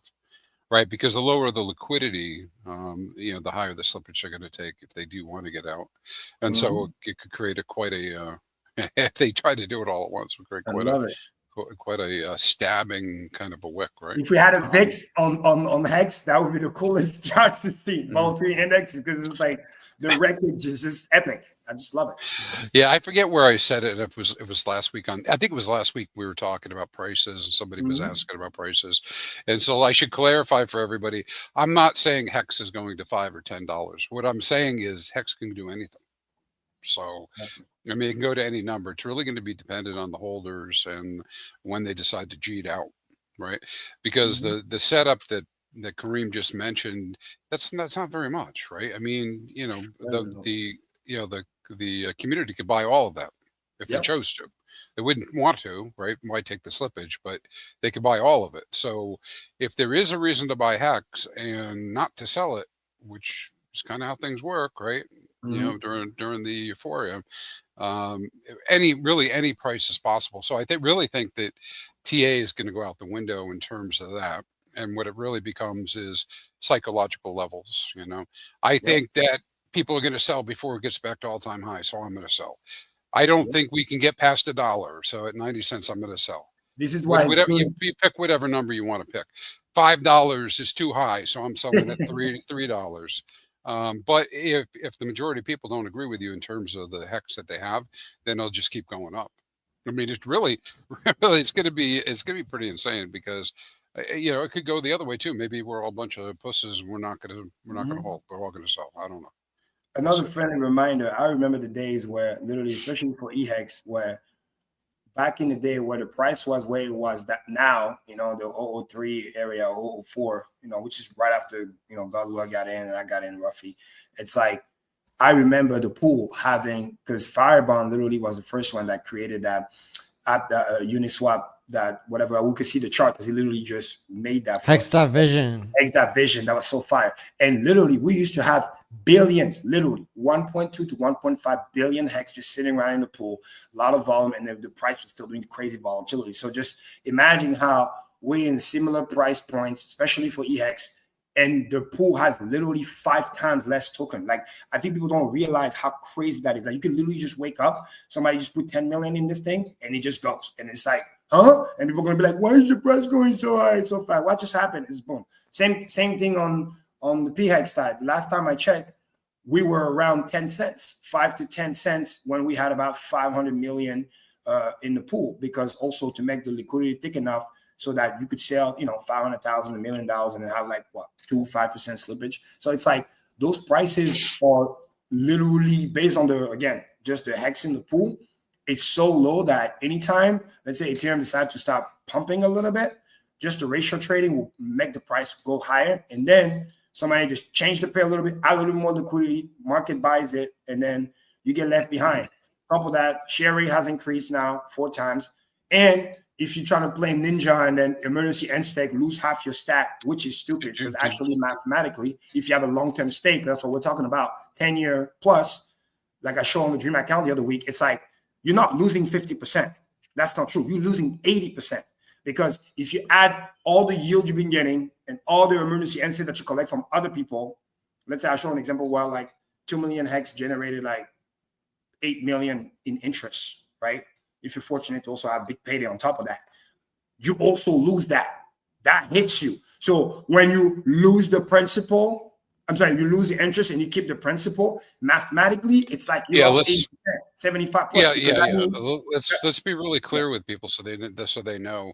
When we're talking about those 10-year stakes, which is what you're getting at, when you emerge the end stake those, you lose your big payday bonus. Yes. It's not, you don't get back your principal necessarily. And so but it's not a 50. Because people think, 50%. No. Whatever number that you saw, you're going to lose 75% of that. Yeah, that's why we always recommend people go check before they do something.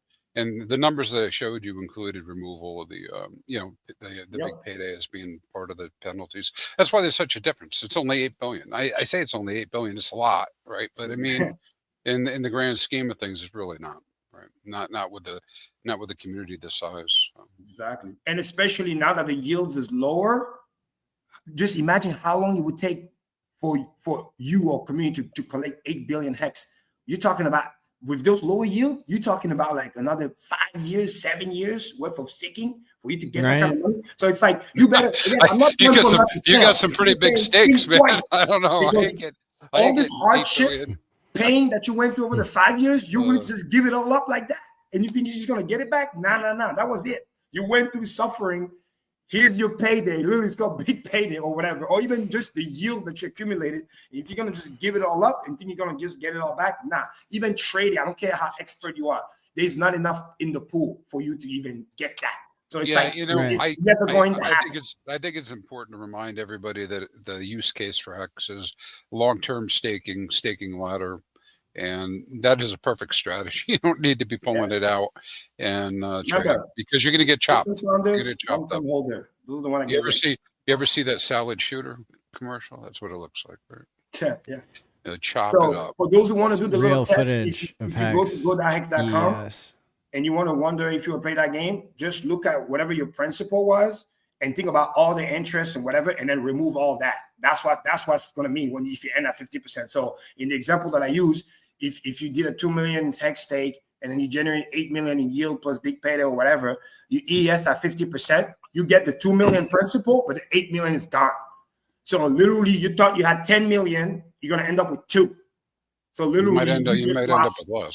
Yeah, you just lost. Like, you might get less than your principal because it can eat into it. And Falcon's asking where you can check on this since I mentioned it. You can go to Hex Scout, and if you go into your stake and you go a little bit deeper, it'll show it. You can go to my website and do it. There was a calculator that's out there as well. Yep. You know, but you should know what you're doing. I don't recommend it, but I understand it. I understand why people might do it. Yeah. Somebody asked how many X created. It's in the hundreds, probably even thousands. So yeah. There you go. Well, what an informative show. This has been quite the week in crypto and certainly in our ecosystem. So shout out to everybody who tuned in tonight. Hit the like and subscribe button. Share this out. Where can people find you guys? Fast Abdoul. It can be found via my website, as it is on the screen here, 2phux.io. Links to Telegram and other stuff there. Quick announcement, brand new news.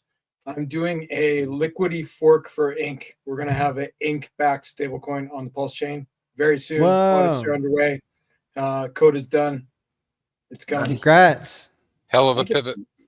That's a good one. I pivoted. I did some pivoting. Well, no, hey, listen, I respect that. I mean, you were planning the PDI, and is this instead of the PDI? Instead of the PDI, temporarily at least. Yeah, the PDI may be revisited if the community decides they want it. But for the moment, Ink is going to be the collateral for the stablecoin. There is a large Ink community. I feel connected to them, and we will support them. The customer's always right. Why fight it? Right? Yep. Mm-hmm. Cool. Well, that's good news. Yeah. Thanks for sharing. No problem. When Ink conference? Right. When? They do that. Yeah, you guys can find me at Hexfire.io. I'll be in the shadows. Yeah, right. Yeah, and me, obviously, Twitter, Your Magic, or on Instagram, Kareem Crypto, Cuatro Cinco. And one last thing, somebody asked in the chat, what does a proper bear trap looks like? I mean, the way I look at it, like I said, is if Bitcoin do one more fake out trying to go to 100K and does not break it and then break down again and make a new low, honestly, just brace for impact. Again, 35%. I wish it goes up, but like I said earlier, and somebody repeated in the chat, which is cool.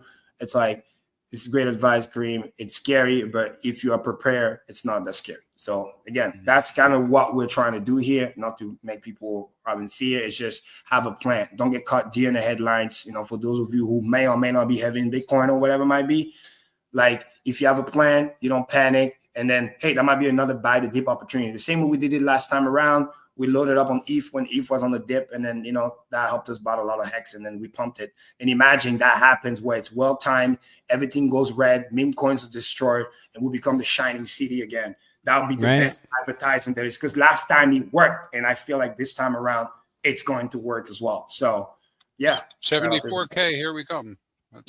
Let's go.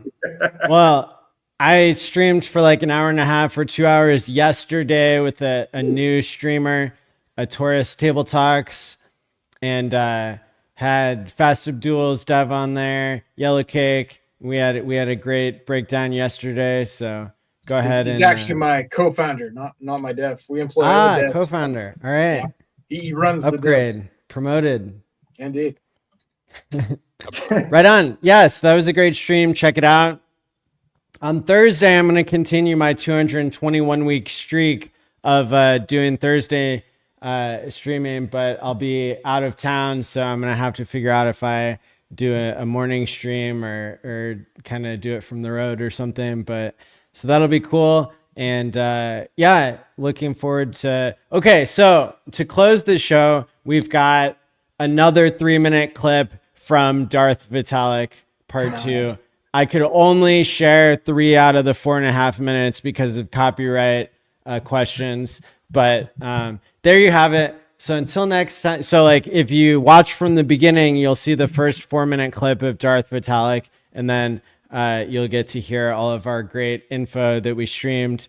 We got how many people do we have watching? We got our fake numbers on StreamYard say 913 people are watching live, 762 impressions on X, and 156 live on YouTube. Thousands on the replay. Until next time, stake wisely, my friends, and peace out.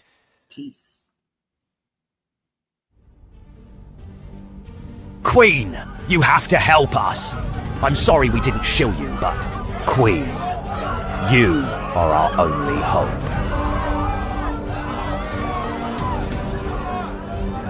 They believed in you. No, they used you. They asked you for KOL allocations. You know this. Queen, you've always known. Mistress Queen, you are one of us. Solana embraced you. We believed in you. Please, we beg you, side with us. We will shill you, I promise. So this is Solana's last hope. A bunch of insider trading KOLs. Vitalik is disgusted.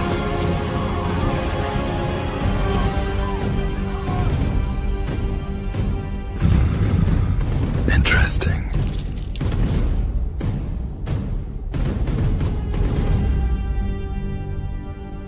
Queen is on Solana. I knew she'd side with us. Thank you, our Queen. You've always been my hero. By the way, do you have any more blow?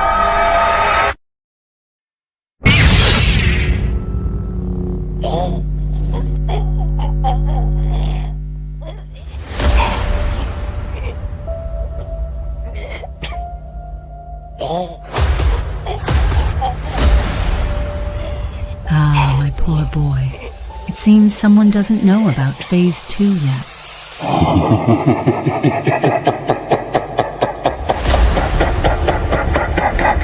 Queen, you were the chosen one. It was said that you would destroy Darth Vitalik, not join him. Do not lecture me, Ensign. Manlets. Really? Let's see if the rumors about Solana cheats are true. Ansem.